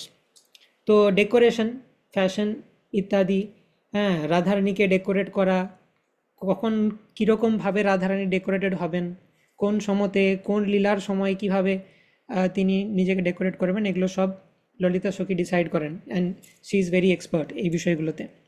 Magic trick এবং জাগলিং, কথা ঘোরানো ইত্যাদি, এগুলোতেও তিনি এক্সপার্ট। তো এই ললিতা সখী তিনি মানে বেসিক্যালি রাধারানীর কাছে কিছু আসার আগে তিনি সেটাকে ভেরিফাই করেন। কৃষ্ণের যদি যেটা প্ল্যান হয় রাধারানীকে সন্তুষ্ট করা, তো সেটা ললিতা সখী আগে ভেরিফাই করেন, কৃষ্ণকে সাজেশন দেন যে না না না চেঞ্জ করো, এটা রাধারানীর ওটা ভালো লাগবে না, অন্য একটা কিছু করো, এরকম। তো রাধারানীর কাছে যা কিছু আসে ললিতা সখীর থ্রু দিয়ে আসে। তো ঠিক সেরকমভাবেই তিনি যখন গৌরলীলাতে স্বরূপ দামোদর গোস্বামী রূপে এলেন, তো মহাপ্রভুর কাছে কোনো কিছু কেউ যদি প্রেজেন্ট করতে চায় তাহলে সেটা ললিতা সখীর থ্রু দিয়ে হতে হবে। মানে মহাপ্রভু রাধারানী আর ললিতা সখী হচ্ছে স্বরূপ দামোদর। তো এই প্রসঙ্গে একটা খুব বিউটিফুল পাস টাইম হয়েছে, সেটা হচ্ছে মহাপ্রভুর একজন ক্লোজ অ্যাসোসিয়েট, তিনি হচ্ছেন ভগবান আচার্য। ওকে, তো ভগবান আচার্যের একজন পরিচিত বঙ্গদেশের একজন কবি রয়েছেন। তো তিনি কি করেছেন, মহাপ্রভু সম্পর্কে একটা নাটক রচনা করেছেন, আর সেটা রচনা করে ভগবান আচার্যকে শুনিয়েছেন। ভগবান আচার্য হচ্ছেন একজন খুব সিম্পল হার্টের বৈষ্ণবা। তো সে সেটাকে শুনে খুব স্তুতি করেছে, বাবা খুব সুন্দর, চৈতন্য মহাপ্রভুকে গ্লোরিফাই করেছো, বাস, আর কিছু দেখেন না, চৈতন্য মহাপ্রভু নিয়ে নাটক, তাকে গ্লোরিফাই করেছে, বাস, অত্যন্ত খুশি। এবং অন্যান্য কিছু বৈষ্ণব রয়েছেন, তারাও অত্যন্ত খুশি সেই বঙ্গদেশী যে কবি তার রচনাতে। চৈতন্য মহাপ্রভুর সম্পর্কে নাটক রচনা করেছেন। তো সেই কবির খুব ইচ্ছা যে আমি মহাপ্রভুকে সামনে থেকে শোনাবো এই নাটকটি আমি যেটি রচনা করেছি। তো এখন মহাপ্রভুর কাছে তো ডাইরেক্ট শোনানো যাবে না, ভগবান আচার্য জানেন আমাকে এটা আগে অ্যাপ্রুভ করাতে হবে, কাকে দিয়ে, স্বরূপ দামোদর গোস্বামীকে দিয়ে। স্বরূপ দামোদর গোস্বামী যদি অ্যাপ্রুভ করেন তবেই মহাপ্রভুর কাছে সেটা প্রেজেন্ট করা হবে, নহলে প্রেজেন্ট করা হবে না। তো সেই কবিতাটি নিয়ে বা সেই নাটকটি নিয়ে ভগবান আচার্য স্বরূপ দামোদর গোস্বামীর কাছে আসেন এবং বলেন যে হে প্রভু, আর একজন আমার পরিচিত রয়েছেন, চৈতন্য মহাপ্রভুর লীলা সম্পর্কে একটি নাটক রচনা করেছেন, খুব সুন্দর, আমাদেরকে শুনিয়েছে, সমস্ত বৈষ্ণবেরা খুব নাম করেছে। আপনি যদি একবার এটা শ্রবণ করেন, দিয়ে যদি দেখেন যে এটা মহাপ্রভুর কাছে বলা যাবে কিনা বা মহাপ্রভুর কাছে প্রেজেন্ট করা যাবে কিনা। স্বরূপ দামোদর গোস্বামী শোনার আগেই বলছেন, তুমি খুব সরল ব্যক্তি, যে যা খুশি রচনা করেছো তুমি শুনে বেড়াচ্ছ, শোনো ওইসব কিন্তু অনেক কনসিডারেশন রয়েছে। মহাপ্রভুর চরিত্র বর্ণনা করা অত সোজা নয়, অনেক কিছু বিচার করতে হবে, অনেক মিস্টেক হয়ে যেতে পারে, ব্যাকরণগত মিস্টেক হতে পারে, স্পিরিচুয়াল মিস্টেক হয়ে যেতে পারে, তার পজিশনকে আন্ডারমাইন করা হতে পারে। তো এইসব যেসব সোর্স থেকে তুমি শোনা বন্ধ করো। তবু ভগবান আচার্য বারবার বলছেন যে প্রভু একবার শুনেই দেখুন না, যদি আপনার মনে হয় ভুল হয়েছে কোথাও তাহলে প্রেজেন্ট করবেন না, হ্যাঁ, তবে একবার শুনতে কি অসুবিধা। তো অনেক রিকোয়েস্ট করাবো, স্বরূপ দামোদর গোস্বামী বলছেন যে হ্যাঁ ঠিক আছে, শোনাও, কী শোনাচ্ছ। তো সেখানে সেই বঙ্গদেশী যে কবি, তিনি একটা পদ রচনা করেছেন এরকম, যে একটা অ্যানালজি ক্রিয়েট করেছেন তিনি। কীরকম অ্যানালজি না, এই জগন্নাথ আর চৈতন্য মহাপ্রভু সেম ব্যক্তিত্ব, সেটা তিনি বোঝাতে গেছেন। এবং আমাদের প্রিভিয়াস আচার্যরাও তাই করেছেন, যেই গৌর সেই কৃষ্ণ সেই জগন্নাথ, ওনারাও তাই বলেছেন, সেই তত্ত্ব আমাদের দিয়েছেন। কিন্তু উনি সেটাকে একটা নতুন অ্যানালজির মাধ্যমে বোঝাতে গেছেন। তিনি বলছেন যে জগন্নাথ যদি দেহ হয় তাহলে মহাপ্রভু হচ্ছে সেই দেহের আত্মা, মানে মহাপ্রভুকে ছাড়া জগন্নাথ অচল, এরকম রচনা করেছেন। কারণ আমরা সেটা ভুল নয়, রথযাত্রার সময় দেখেছি জগন্নাথ থেমে যাচ্ছেন, মহাপ্রভু যদি পিছনে চলে যান তখন জগন্নাথ থেমে যাচ্ছে, মহাপ্রভুকে সামনে দেখতে না পেলে জগন্নাথ এগোবে না। তো মহাপ্রভু ইজ লাইক আত্মা, জগন্নাথ দেহ। তো এই শ্লোকটা তিনি যখন বললেন, সমস্ত বৈষ্ণবরা বলছে বাহ বাহ, সাধু সাধু, কি সুন্দর শ্লোক, আহা, জগন্নাথ দেহ আর মহাপ্রভু আত্মা। স্বরূপ দামোদর গোস্বামী বিরাট জোর রেগে গেলেন যে মূর্খ, তুই কি করেছিস, এটা তুই দুইজনকে অপমান করেছিস এটার মাধ্যমে। জগন্নাথ যিনি হচ্ছেন কৃষ্ণ স্বয়ং সচ্চিদ আনন্দ বিগ্রহ, তাকে তুই একটা জড়জাগতিক প্রাকৃত দেহের সাথে তুলনা করলি, তোর কি মতিচ্ছন্ন হলো। আর মহাপ্রভুকে তুই আত্মা বলেছিস, একটা দেহের মধ্যে আত্মা হচ্ছে অনুচৈতন্য, সেই অনুচৈতন্য হচ্ছে part and parcel of Krishna. আর মহাপ্রভু কোথায়, কৃষ্ণ বিভু চৈতন্য, স্বয়ং কৃষ্ণ, তাকে তুই একটা অনুচৈতন্যের সাথে তুলনা করলি। আর জগন্নাথ যে কৃষ্ণ, তাকে তুই প্রাকৃত দেহের সাথে তুলনা করলি, মেটেরিয়াল বডির সাথে। তো এইটা মহাপ্রভুর শ্রবণ তো দূরের কথা, কোনো বৈষ্ণব সমাজের শ্রবণের যোগ্যই নয়। আগে ইউ শুড লার্ন, ভাগবত আগে শেখো তুমি, যাও ভাগবত পড়ো, ভাগবত স্থানে একান্ত আশ্রয় লও চৈতন্য চরণে। স্বরূপ দামোদর গোস্বামী বললেন যে যাও ভাগবত পড়ো, ভাগবতের স্থানে গিয়ে ভাগবত পড়ো। কী সব ভাগবত পড়ে এসছো তুমি, কে জানে, কোনো তত্ত্বই জানো না তুমি। সেই জন্যে পার্সন ভাগবতের কাছে, যে ভাগবত জানে, গুরু পরম্পরায় রয়েছে, তার কাছে গিয়ে ভাগবত শোনা উচিত। এটা আরেকটা নিদর্শন যে কত সুন্দর লাগছে আমাদের দেখে তত্ত্বটি, যে জগন্নাথ হচ্ছে দেহ, মহাপ্রভু আত্মা, কি সুন্দর মিলিয়েছে। কিন্তু এর মধ্যে যে এটা কত বড় অপমান হয়ে গেল দুইজন ভগবানের, সেটা কিন্তু স্বরূপ দামোদর গোস্বামীর মতো ব্যক্তিত্বরাই পয়েন্ট করতে পারবে। তো স্বরূপ দামোদর গোস্বামীকে পুরো পাওয়ার অফ অ্যাটর্নি দেওয়া আছে, মহাপ্রভু পার্সোনাল সেক্রেটারি টাইপের। এভরিথিং কামস টু মহাপ্রভু, আগে স্বরূপ দামোদর গোস্বামী চেক করবেন। ইভেন যখন রঘুনাথ দাস গোস্বামী মহাপ্রভুর টিমে জয়েন করেছিলেন, মহাপ্রভু বললেন যে আমার টিমে অনেক রঘুনাথ হয়ে যাচ্ছে, রঘুনাথ ভট্ট অলরেডি আছে, রঘুনাথ বৈদ্য আছে, আর তুমি এখন দাস রঘুনাথ হলে, তো তোমাকে আমি স্বরূপকে দিলাম, স্বরূপকে একটু দেখে নিও। সেই জন্যে তারপর থেকে নাম হয়ে গেল স্বরূপের রঘুনাথ। তো স্বরূপ দামোদর গোস্বামীর প্রতি মহাপ্রভু অগাধ আস্থা। মহাপ্রভু কোন সময় কি মুড সেটা পারফেক্টলি বুঝতে পারতেন স্বরূপ দামোদর গোস্বামী, ঠিক যেমন ললিতা সখী বুঝতে পারতেন রাধারানীর কথা। তো সেই লীলাগুলি অপূর্ব মধুর। এই স্বরূপ দামোদর গোস্বামীর সাথে মহাপ্রভুর লীলা, স্বরূপ দামোদর গোস্বামীর কি পজিশন, সেটা যদি আমরা বুঝতে পারি। তো সেই স্বরূপ দামোদর গোস্বামীর ডিসাইপল বলা যেতে পারে, বা তার অ্যাসিস্ট্যান্ট হচ্ছে রূপমঞ্জরি, মানে ললিতা সখীর অ্যাসিস্ট্যান্ট রূপমঞ্জরি, স্বরূপ দামোদরের অ্যাসিস্ট্যান্ট রূপ গোস্বামী। তো সেই রূপমঞ্জরির নেচার কীরকম, এক্স্যাক্টলি লাইক ললিতা সখী। তার বাড়ি কোথায়, in the northern part of Lalita Sakhi's kunja, Lalita সখীর কুঞ্জের ঠিক উত্তরে রূপোল্লাস কুঞ্জ নামে তার কুঞ্জ রয়েছে, সেখানে রূপমঞ্জরি থাকেন। এবং তিনি হচ্ছেন প্রিয় নর্ম সখীদের মধ্যে অন্যতম। বিভিন্ন সখীদের ক্লাস রয়েছে। প্রিয় নর্ম সখী মানে যে ফেভারিট বা ক্লোজ ইন পাস টাইম বা স্পোর্টিং, লীলাতে প্রিয় যিনি। নর্ম মানে হচ্ছে লীলা। তো রাধারানী যখন লীলা করেন কৃষ্ণের সাথে, সেইখানে রূপ গোস্বামী খুব প্রিয় ভূমিকা পালন করেন। মানে যদি রাধারানী কৃষ্ণের সাথে কোনো একটা কনজুগাল পাস টাইম করছেন, শৃঙ্গার রসে লীলা করছেন, আর সেখানে যদি রূপ গোস্বামী উপস্থিত থাকেন, রাধারানী ইজ ভেরি স্যাটিসফাইড যে রূপ গোস্বামী জানেন কোন সময় কি করতে হবে, আমাকে বলে দিতে হবে না। কেউ কেউ থাকলে বিরক্ত হয় মানুষ যে এ কেন চলে এলো একটা ভালো মোমেন্টে, এ কাবাব মে হাড্ডি হয়ে চলে এলো, সেই রকম নয় ব্যাপারটা। ঠিক আছে? তো এইখানে রূপ গোস্বামী ইজ ভেরি ফেভারিট রাধারানীর, সেই জন্য প্রিয় নর্ম সখীদের মধ্যে আসেন। এবং তার গাত্রবর্ণ গোরচনের মতো পীতাভ, ঠিক যেরকম ললিতা সখীর গাত্রবর্ণ। এবং she delights in wearing a dress colour of peacock feather. Lalita সখীও ময়ূরপুচ্ছ রঙের বা ময়ূরপুচ্ছ টাইপের ড্রেস পরতে পছন্দ করেন, রূপমঞ্জুরিও তাই। এবং নিত্যলীলায় তার বয়স হচ্ছে 13 বছর 6 মাস। অবভিয়াসলি ললিতা সখীর থেকে ছোট হবে। এবং ললিতা সখীর আন্ডারে যত মঞ্জুরি রয়েছে তাদের মধ্যে তিনি হচ্ছেন প্রধান। এবং এই যে রূপমঞ্জরি, তিনি লবঙ্গ মঞ্জরির থেকে একদিনের ছোট। এই লবঙ্গ মঞ্জরিকে গৌরলীলাতে সনাতন গোস্বামী। তো গৌরলীলাতেও দেখি সনাতন গোস্বামী রূপ গোস্বামীর বড় দাদা ছিলেন।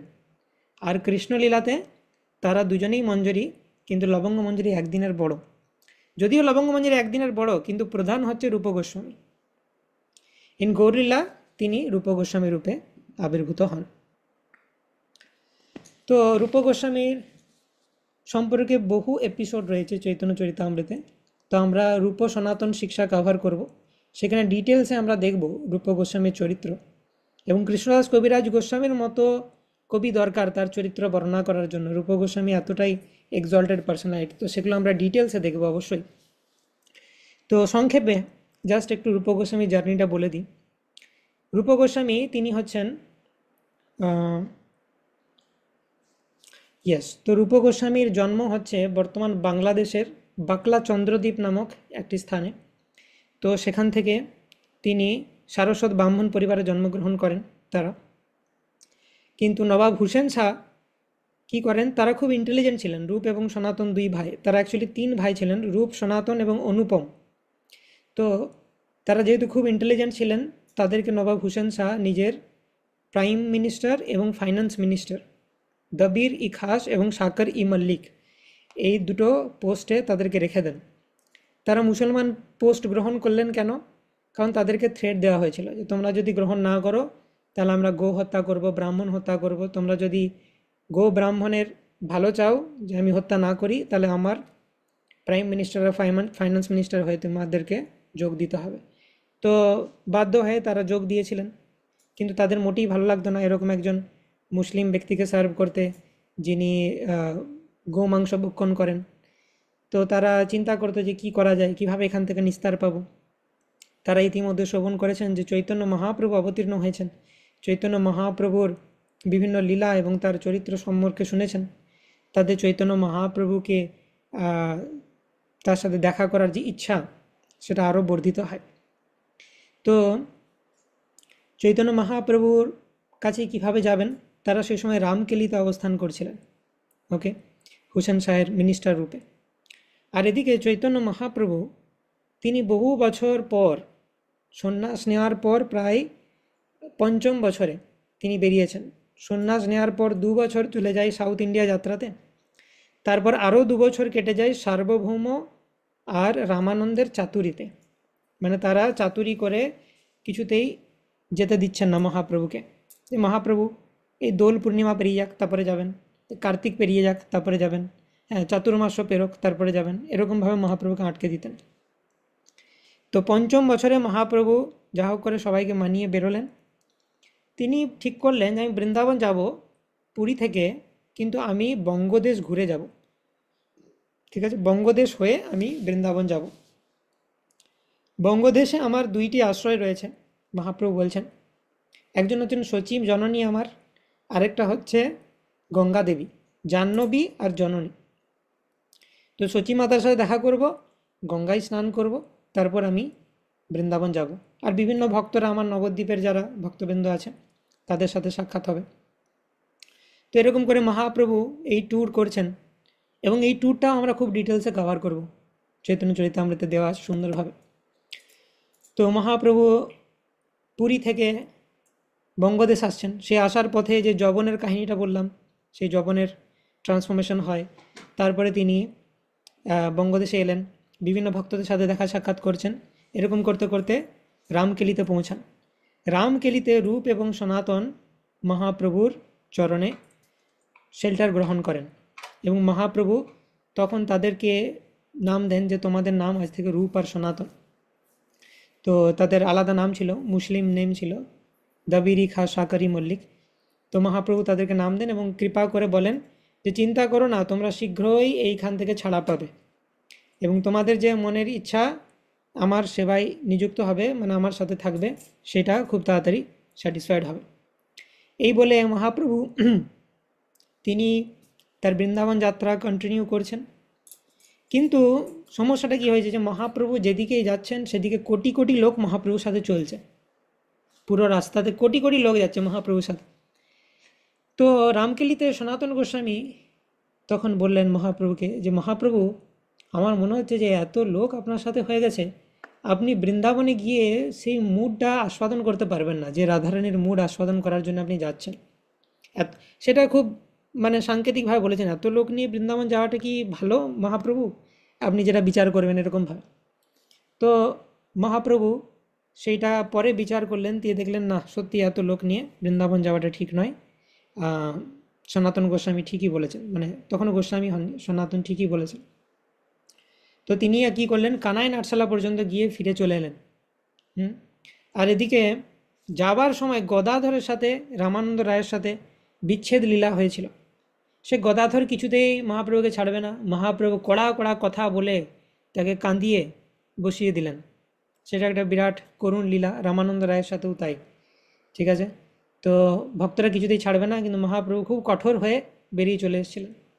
তো মহাপ্রভু যখন রামকেলি থেকে আবার ফিরে গেলেন জগন্নাথপুরীতে, মহাপ্রভু তখন বলছেন যে বুঝলে, এবারে আমার আর বৃন্দাবন যাওয়া হলো না, যেদিকেই যাচ্ছি কোটি কোটি লোক আমার সাথে চলছে, এত লোক নিয়ে বৃন্দাবন গেলে লোকে কি ভাববে আমাকে। তো আমার মনে হয় যে গদাধরকে কাঁদিয়েছিলাম আমি, সেই জন্যেই আমি যেতে পারলাম না। তো এরপরে আরেকবার যাওয়ার চেষ্টা করব, তোমরা সবাই ভালো মুখে আমাকে পারমিশন দাও। তো মহাপ্রভুর হিউমিলিটি, এটা হার্ট মেল্টিং। মহাপ্রভু তিনি ভগবান, তিনি স্বতন্ত্র ঈশ্বর, তিনি যা চাইবেন তাই করতে পারেন, কিন্তু তিনি ভক্তদের সামনে হাত জোর করে বলছেন যে তোমাদের প্রতি আমি অপরাধ করেছিলাম, সেই জন্য আমার যাওয়া হচ্ছে না, তোমরা সবাই ভালো মনে আমাকে পারমিশন দাও, তবে আমি যাব, তোমাদের আশীর্বাদ ছাড়া আমার বৃন্দাবন যাত্রা সফল হবে না, এরকম বলছেন। তো এইভাবে রূপ সনাতনের সাথে মহাপ্রভু রামকেলিতে দেখা হয়। তো তারপরে কিছুদিন পর মহাপ্রভু বৃন্দাবনের জন্য বেরিয়ে যান। মহাপ্রভু বৃন্দাবনের জন্য বেরোন, মহাপ্রভু কাশী হয়ে, প্রয়াগ হয়ে তারপর মথুরাতে পৌঁছান। তো মহাপ্রভু যখন বৃন্দাবন যাচ্ছিলেন, কাশীতে থাকাকালীন চন্দ্রশেখর আচার্য এবং তপন মিশ্র মহাপ্রভুকে বলছিলেন, মহাপ্রভু বুঝলেন এখানে সবাই মায়াবাদী আর আপনার নিন্দা করছে, আপনি বৈষ্ণব সন্ন্যাসী বলে নাচ গান করছেন, হ্যাঁ, হরিনাম সংকীর্তন করছেন, সেজন্য সবাই আপনার নিন্দা করছে। তো আমরা সহ্য করতে পারছি না এত নিন্দা আপনার, আপনি যদি কিছু না করেন আমরা কিন্তু প্রাণ ত্যাগ করব। তো যাই হোক, মহাপ্রভু সেই সময়তে কিছু বলেননি, কারণ মহাপ্রভু দেখছেন আমি বৃন্দাবন যাচ্ছি, এই বৃন্দাবন যাওয়ার যে মুড সেটাকে নষ্ট করে লাভ নেই কারোর সাথে ডিবেট করে। তো সেই জন্যই মহাপ্রভু কিছু বললেন না। কিন্তু তারপরে যখন মহাপ্রভু ফিরে আসছিলেন বৃন্দাবন থেকে, তিনি প্রয়াগ হয়ে কাশী হয়ে জগন্নাথপুরী আসবেন, যে পথে গেছিলেন সেই পথেই ফিরে আসছেন। তিনি গেলেন বারাণসী, প্রয়াগ, মথুরা, বৃন্দাবন, ফেরার সময় প্রয়াগ, বারাণসী, পুরী।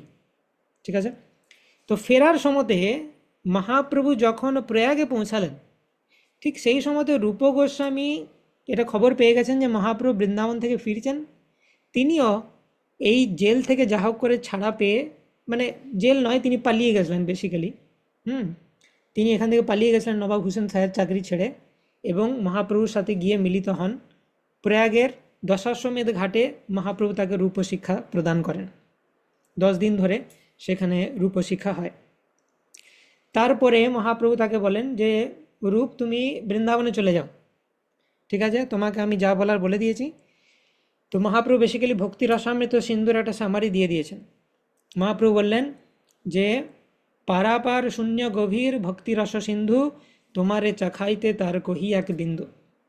এই ভক্তি রস সিন্ধু হচ্ছে পারাপার শূন্য এবং গভীর, মানে যার কোনো পাড় দেখা যায় না, এত বিশাল, আর বিশাল গভীরতাতেও বিশাল, সেটা হচ্ছে ভক্তি রস সিন্ধু। তোমাকে তার এক বিন্দু চাখালাম, এইটা তুমি আরও এক্সপান্ড করো। তো রূপ গোস্বামী সেটাকে ভক্তি রসামৃত সিন্ধু গ্রন্থে এক্সপান্ড করবেন, আরও ইত্যাদি বিভিন্ন নাটক রচনা করবেন। তো জিনিসটা মনে রাখতে হবে যে মহাপ্রভু বৃন্দাবন গেলেন, বৃন্দাবন থেকে তিনি যখন ফিরছেন, ফেরার পথে প্রয়াগে রূপ গোস্বামীর সাথে দেখা হলো। রূপ গোস্বামীকে ভক্তি রসামৃত সিন্ধুর শিক্ষা দিয়ে দিলেন। রূপ গোস্বামী বৃন্দাবনে চলে গেলেন, মহাপ্রভু আরও বাড়ি ফিরছেন। বাড়ি ফেরার পথে তিনি এলেন বারাণসীতে। যখন মহাপ্রভু বারাণসীতে পৌঁছালেন ততক্ষণে সনাতনও রিলিজ হয়ে গেছে। সনাতন গোস্বামী কীভাবে বেরোন সেটা একটা বিরাট ইন্টারেস্টিং স্টোরি। সনাতন গোস্বামীর জন্য কিছু টাকা পয়সা রূপ গোস্বামী রেখে গেছিলেন, যে যদি দরকার পড়ে ঘুষ দিয়ে তুমি বেরিয়ে আসবে, তোমার জন্য কিছু টাকা পয়সা রেখে যাচ্ছি, আমাদের যা সঞ্চয়। সেই সনাতন গোস্বামী দুম করে বলল যে আমার শরীর খারাপ, দিয়ে ঘরে চলে গেল। আর ঘরে কি করছে, সারাদিন ধরে ভাগবত কথা হচ্ছে তার। কিছুদিন পর নবাব হুসেন শাহ বলছেন কিসের এত শরীর খারাপ, এতদিন হয়ে গেল আসছে না, ওর ঘরে গিয়ে দেখি। আর নবাব হুসেন শাহ সনাতন গোস্বামীকে বিরাট ভালোবাসতেন, নিজের ভাইয়ের মতো। হুসেন শাহ বলতেন যে আমি তোমার বড় দাদা, তুমি আমার ছোট ভাই। তো দিয়ে তিনি বললেন কি ব্যাপার সনাতন, তোমার যে শরীর খারাপ, এখানে দেখছি তুমি মাঝে কেন্দ্রবিন্দু হয়ে বসে, সবাই চারিদিকে ভাগবত কথা চলছে, কি ব্যাপার? তো সনাতন গোস্বামী বলছেন তুমি দেখতে পাচ্ছ না আমার শরীর খারাপ, মানে আমি রোগে আক্রান্ত। বলছি কী রোগ তোমার, সুন্দর তুমি কথা বলছো। বলছি আমি ভবরোগে আক্রান্ত, আমার একমাত্র ওষুধ হচ্ছে ভাগবত, ভাগবত না শুনলে ঠিক হবে না, সেই জন্য ওষুধ নিচ্ছি আমি, আমি অসুস্থ। দিয়ে তখন বলছে যে না না, তুমি এগুলো হেয়ালি করছো, চুপচাপ ডিউটিতে জয়েন করো, তোমাকে ছাড়া চলবে কি করে আমার, তুমি আমার ছোটো ভাই, তুমি তো জানো তোমার বড়দার মাথা গরম, কখন কি করে ফেলে, তোমাকেই তো ঠান্ডা রাখতে হবে, তো তুমি না হলে চলবে কি করে। তো বলছে না না ওইসব এবার আপনি দেখুন, আমি আর নাই আপনার সাথে। তো বলছে যে কি তুমি যদি আমার কথায় না যাও আমি কিন্তু তোমাকে বন্দি করে দেবো। তো সনাতন গোস্বামী অ্যারেস্টেড হয়ে গেল। তো সনাতন গোস্বামী অ্যারেস্টেড হয়ে গেলে কী করা যাবে, একবার সনাতন গোস্বামী তিনি চিন্তা করলেন কি করা যায়। তো যে গার্ড ছিল তাকে বললেন এই শোনো, তোমাকে দেখে তো মনে হচ্ছে যে তুমি একজন সাচ্চা মুসলমান আছো, তো দেখো আমিও কিন্তু ভগবানের বাণী প্রচার করার জন্য জেল থেকে পালাতে চাইছি, তুমি যদি আমাকে সাহায্য করো তোমার খোদা কিন্তু তোমাকে অনেক আশীর্বাদ করবে, ঠিক আছে, এটা কিন্তু খুব ভালো কাজ হবে, আর তোমাকে অনেক স্বর্ণমুদ্রা আমি দেবো সেটার সাথে, তোমাকে শুধু এইটুকু করতে হবে যে আমাকে ছেড়ে দাও, আর দিয়ে তুমি কি বলবে যে তোমাকে যাতে কেউ না ধরে বলবে যে আমি শৌচ করতে গেছিলাম, দিয়ে গঙ্গাতে ডুবে আমি মারা গেছি, ঠিক আছে, শিকল টিকল নিয়ে আমি ডুবে গেছি গঙ্গাতে, যে আমাকে আর পাওয়া যায়নি। তো সেটা তুমি বলে দেবে, তাহলে আমি এদিকে রিলিজ হয়ে যাই। তো সেইভাবে সনাতন গোস্বামী আসতে থাকেন। রাস্তার পথে তার একজন সার্ভেন্ট ছিল, সেই সার্ভেন্ট আবার 8টি স্বর্ণমুদ্রা সঙ্গে করে নিয়ে যাচ্ছে। সনাতন গোস্বামী বৈরাগী হয়ে কৃষ্ণের বর্ষায় বেরিয়ে গেছেন, কিন্তু তার সার্ভেন্ট তার সাথে 8টি স্বর্ণমুদ্রা রেখেছেন। সেই 8 স্বর্ণমুদ্রার জন্যে একজন আবার প্ল্যান করেছিল সনাতন গোস্বামীকে হত্যা করব। তো সেটা বুঝতে পেরে সনাতন গোস্বামী নিজের থেকেই দিয়ে দেন সমস্ত কিছু, দিয়ে বলেন তার সার্ভেন্টকে এই তোমার কাছে কোনো স্বর্ণমুদ্রা আছে নাকি। তো সার্ভেন্ট বলে হ্যাঁ আমার কাছে 7টা স্বর্ণমুদ্রা আছে, কারণ সার্ভেন্ট বুঝতে পারছে যে স্বর্ণমুদ্রা আছে কিনা জিজ্ঞেস করছে মানেই এটা দিয়ে দিবে, তা আমি 7টা বলি, একটা হলেও নিজের কাছে রাখবো। তো সেটা যখন জানতে পারেন সনাতন গোস্বামী পরে যে নিজের কাছে একটা রেখেছিল, তো বললেন তুমি ঘর যাও, তোমার ঘর যাওয়াই ভালো, আমার সাথে তুমি থেকো না। তারপর সনাতন গোস্বামী বারাণসীতে আসেন এইভাবে, তার সুন্দর জার্নি এটা আমরা পড়ব। তো বারাণসীতে এসে সেখানেও মহাপ্রভু সনাতন গোস্বামীকে যেভাবে আলিঙ্গন করেন এবং যেভাবে মিট করেন সেটা অত্যন্ত মানে সুন্দর লীলা। মহাপ্রভু তপন মিশ্রের বাড়িতে প্রসাদ পেতেন, চন্দ্রশেখর আচার্যের বাড়িতে থাকতেন। তো একদিন মহাপ্রভু বাড়ির ভেতরে আছেন, চন্দ্রশেখর আচার্য আছেন, মহাপ্রভু চন্দ্রশেখরকে বলছেন যে যাও তোমার বাড়ির বাইরে একজন মহাভাগবত বসে আছে, তাকে ডেকে নিয়ে এসো। তো সনাতন গোস্বামী ইতিমধ্যে জানেন যে মহাপ্রভু কোথায় আছেন, বাড়িতে ঢোকার সাহস করেননি, বাড়ির বাইরে দাওয়াতে বসে আছেন। তো চন্দ্রশেখর আচার্য বাড়ির বাইরে এসে এরকম করে দেখলো কই কোনো মহাভাগবত বৈষ্ণবকে তো দেখছি না। তিনি খুঁজছেন যে তিলক কণ্ঠী পরা, হ্যাঁ, ধুতি পরা, উত্তরীয় পরা, এরকম কোনো মহাভাগবত আসবেন, দেখতে পাচ্ছে না। ঘরের ভেতরে ঢুকে বললো কই মহাপ্রভু কাউকে দেখছি না তো কোনো মহাভাগবত বৈষ্ণবকে। মহাপ্রভু বলছেন বাইরে কেউ কি আছে? বলছে হ্যাঁ কেউ তো আছে, কিন্তু আপনি মহাভাগবত দেখতে বললেন তাই আমি বৈষ্ণব খুঁজছিলাম। তো বলছে তুমি যাকে দেখতে পাচ্ছ সেই হচ্ছে মহাভাগবত। তো যেখানে সনাতন গোস্বামী তার রুক্ষ অবস্থাতে ভালোভাবে ড্রেস পরে নেই, তিনি যা হোক করে তিনি পালিয়ে এসেছেন, খেতে পাননি, তার হ্যাঁ মুসলমান বেশ রয়েছে, তার দাড়ি রয়েছে ইত্যাদি, সেই রকম অবস্থাতে। তো চন্দ্রশেখর ভাবছিলেন যে একজন মুসলমান বাবা বসে আছেন।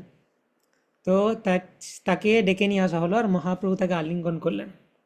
হ্যাঁ, তখন সনাতন গোস্বামী সবসময় যখন মহাপ্রভু আলিঙ্গন করেন বলে মহাপ্রভু প্লিজ আমাকে আলিঙ্গন করবেন না, এত বড় আমাকে পাপের অধিকারী করবেন না। কিন্তু মহাপ্রভু বলে তোমাকে আলিঙ্গন করে আমি পিউরিফাইড হব সনাতন। তো সেইভাবে দিয়ে আরও বিউটিফুল পাস টাইম রয়েছে, সেগুলো আমরা পড়বো। যে সনাতন গোস্বামীকে নতুন ড্রেস দেওয়া হবে ইত্যাদি। যাত্রাপথে সনাতন গোস্বামীকে তার একজন শ্যালক বা কেউ হবে সম্বন্ধী, এরকম শালা সম্বন্ধী এরকম টাইপের। তো সে একটা ভালো কোয়ালিটির শাল দিয়েছিল। তো মহাপ্রভু বারবার তার শালটার দিকে তাকাতেন, কী ব্যাপার, মানে কথা বলতে বলতে শালটার দিকে তাকাচ্ছে। আর সনাতন গোস্বামী বুঝতে পারতেন যে মহাপ্রভু কী বলতে চাইছে। মহাপ্রভু বলতে চাইছে তুমি তো 99% বৈরাগী হয়ে গেছো, এই শালটাকে কেন রেখেছো? সঙ্গে সঙ্গে সনাতন গোস্বামী নদীর পাড়ে গিয়ে একটা ধোবির সাথে ছেঁড়া কাঁথার বিনিময়ে সেই শালটিকে এক্সচেঞ্জ করে নিয়ে এলেন। তখন মহাপ্রভু বললেন এরপর সনাতন তুমি পূর্ণ হলে, তোমার পূর্ণ বৈরাগ্য হলো এতক্ষণে। তো এইভাবে সনাতন গোস্বামীর সাথে মহাপ্রভুর মিটিং হয়। সনাতন গোস্বামীকে মহাপ্রভু শিক্ষা দেন, ইলাবোরেট শিক্ষা। রূপ গোস্বামীকে তো 10 দিন শিক্ষা দিয়ে ছেড়ে দিয়েছিলেন, একটা চ্যাপ্টার। সনাতন গোস্বামীর শিক্ষা ভেরি ভেরি লং, 20, 21, 22, 23, মধ্যলীলা 24, প্রায় মধ্যলীলার শেষ পর্যন্ত সনাতন শিক্ষা চলছে। 4-5টা চ্যাপ্টার ধরেন। চৈতন্য চরিতামৃতের চ্যাপ্টার ছোট নয়, 300-400 করে শ্লোক। তো সনাতন গোস্বামীর মতো মহাভাগবতের কাছে মহাপ্রভুর এক্সট্যাসি এত বৃদ্ধি হলো যে আত্মারাম শ্লোকের 61 প্রকারের এক্সপ্লেনেশন দিয়ে দিলেন তিনি। সে বিরাট টেকনিক্যাল ডেসক্রিপশন। হ্যাঁ, আমরা চেষ্টা করবো যদি সময় হয় কভার করা, জানি না কতদূর যেতে পারবো। আমরা স্টার্ট করবো মধ্যলীলা চ্যাপ্টার 15 থেকে, ঠিক আছে? রূপ গোস্বামী সম্বন্ধে যদি কিছু বেঁচে যায় সেটা আলোচনা করব। তারপর আমরা মধ্যলীলা চ্যাপ্টার 15 অর্থাৎ রথযাত্রার পর থেকে কি কি হলো, কিভাবে মহাপ্রভুর সাথে রূপ সনাতনে দেখা গেলো, এগুলো সব ডিটেলস আমরা আলোচনা করব। আমরা যতদূর যেতে পারি যাব। তো এইভাবে বারাণসীতে সনাতন শিক্ষা হলো। তারপর মহাপ্রভু চলে এলেন পুরীতে, আর সনাতন গোস্বামী বারাণসী থেকে রাজপথ ধরে চলে গেলেন বৃন্দাবন। এদিকে রূপ গোস্বামী তিনি অনেক দিন হয়ে গেল মহাপ্রভুর সাথে মিলিত হয়ে বৃন্দাবন গেছেন। 1 মাস ছিলেন তিনি বৃন্দাবনে, দিয়ে ভাবছেন কই আমার ভাই সনাতন তো এখন এলো না, কী ব্যাপার? মহাপ্রভু তো বলেছিলেন সনাতনও তাড়াতাড়ি আসবে। তো তিনি সনাতনকে খোঁজার জন্য আবার ডাউন দ্য লাইন আসছেন, প্রয়াগ বারাণসী হয়ে আসছেন যে সনাতন কোথায় গেল। কিন্তু এদিকে সনাতন রাজপথে পৌঁছে গেছে বৃন্দাবনে, তাই দুই ভাইয়ের দেখা হলো না। রূপ গোস্বামী গঙ্গা তীর পথ দিয়ে আসছেন, আর সনাতন গোস্বামী তিনি রাজপথ দিয়ে পৌঁছে গেছেন বৃন্দাবন। তো বৃন্দাবনে সনাতন গোস্বামী বৈরাগীর মতো ভজন করছেন, বিভিন্ন লীলাস্থলী দেখছেন। আর এইদিকে রূপ গোস্বামী তিনি প্রথমে বঙ্গদেশে গেলেন, তারপর দেখলেন যে এতদূর চলেই এসেছি, মহাপ্রভু এখন পুরীতে রয়েছেন, তো পুরীতে যাই মহাপ্রভুর কাছে। সেইখানে মহাপ্রভুর সাথে রূপ গোস্বামীর যে লীলা, দ্যাট ইজ নেক্টেরিয়ান, সেটাও আমরা ডিটেলসে পড়ব। ওই লীলাটা বাদ দিয়ে মানে মহাপ্রভুর সাথে রূপ গোস্বামী সেকেন্ড টাইম যখন পুরীতে মিলিত হলেন, মহাপ্রভু তাকে কিভাবে ডিল করলেন সেটা ছাড়া রূপ গোস্বামীর ডিসক্রিপশন পূর্ণ হয় না। তো মহাপ্রভু ইজ, মানে যদি আমরা দেখি ওভারঅল ভাবটা, যে মহাপ্রভু যেন রূপ গোস্বামী বাবার মতো। তিনি সমস্ত বৈষ্ণবদের সামনে বলছেন রূপ ওইটা বলো, তোমার ওই শ্লোকটা শোনাও, কীরকম শ্লোক রচনা করেছ, শুনে সমস্ত বৈষ্ণবরা তোমাকে আশীর্বাদ করুক। সেই যেমন বাবা তার ছেলে যদি কোনো ছড়া মুখস্থ করে, লোকজনের সামনে বলে বাবা তুমি এটা শোনাও তো যে কবিতাটা মুখস্থ করেছ, সেই রকমভাবে মহাপ্রভু সমস্ত বৈষ্ণবদের সামনে রূপ গোস্বামীকে বলছেন তুমি শোনাও তোমার যে মানে কবিত্ব, তার মহিমা। আর মহাপ্রভু সেটাকে গ্লোরিফাই করছেন, আর সমস্ত বৈষ্ণবদেরকে বলছেন তোমরা সবাই রূপকে আশীর্বাদ করো। It's a beautiful exchange. তো সেটা আমরা দেখব যদি পসিবল হয়। তো এরকম মোটামুটি জার্নি রয়েছে রূপ গোস্বামী। তারপর রূপ গোস্বামী আবার বৃন্দাবনে চলে যাবেন। এবং নিজের কাজ করবেন সেখানে মহাপ্রভু যা যা কাজ দিয়েছেন। তো সেগুলো আমরা ডিটেলসে কভার করার চেষ্টা করব। নাও আরেকটা যেটা টপিক আমরা কভার করব ভাবছিলাম আজকে, বাট টাইম ইজ আপ। আমি ইলংগেট করতে চাই না, এগুলো ধীরে ধীরে এনজয় করতে হবে, এমন নয় যে তাড়াহুড়ো করে আমরা সব শেষ করে নিলাম, বিকজ উই হ্যাভ টাইম নাও, এগুলো ডিটেলসে এনজয় করতে পারি।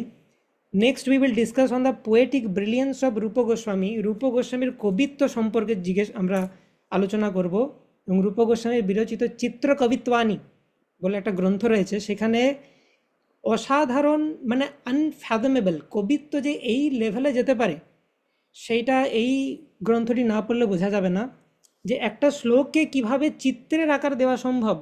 এই রকম প্যাটার্ন মিলিয়ে মিনিংফুল শ্লোক যেটা কৃষ্ণকে গ্লোরিফাই করছে রচনা করা কিভাবে সম্ভব, তখনই এটা পড়লেই আমরা বুঝতে পারবো যে রূপ গোস্বামী কোনো সাধারণ ব্যক্তিত্ব নন, তিনি স্বয়ং ভগবানের শক্তি দ্বারা আবিষ্ট একজন অবতার বলা চলে তাকে, শক্তাবেশ অবতার বলা চলে, তিনি নিজে মঞ্জরি। তো সেটা কমপ্লিটলি প্রুভেন হয়ে যাবে যখন আমরা চিত্র কবিত্বানির ভার্সগুলোকে অ্যানালাইজ করব। So will do that in the next session, যেটা হচ্ছে আজকে রাত্রে আমরা আলোচনা করতে পারি এটা নিয়ে। তো তারপরে আমরা চৈতন্য চরিতামৃত যে সিরিজ সেটা কন্টিনিউ করব। তো এখানে আজকে আমরা শেষ করব আমাদের discussion, but it's not the end here, চলতে থাকবে এই ডিসকাশন। আচার্য মহিমা অমৃত, বৈষ্ণব মহিমা অমৃত আমরা কন্টিনিউ করব, এবং সেটা তো অবগাহন করে আমরা নিজেদেরকে পরিশুদ্ধ করার চেষ্টা করব।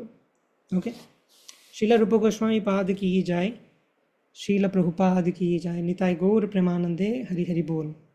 वंशाकल्पतरुभ्यश्च कृपा सिन्धुभ्येव च पतितानां पावनेभ्यो वैष्णवेभ्यो नमो नमः। अनंतकोटि वैष्णववृंद की जय, श्रील प्रभुपाद की जय। কারো কোনো কোয়েশ্চেন থাকলে নিতে পারি, 5 মিনিটস।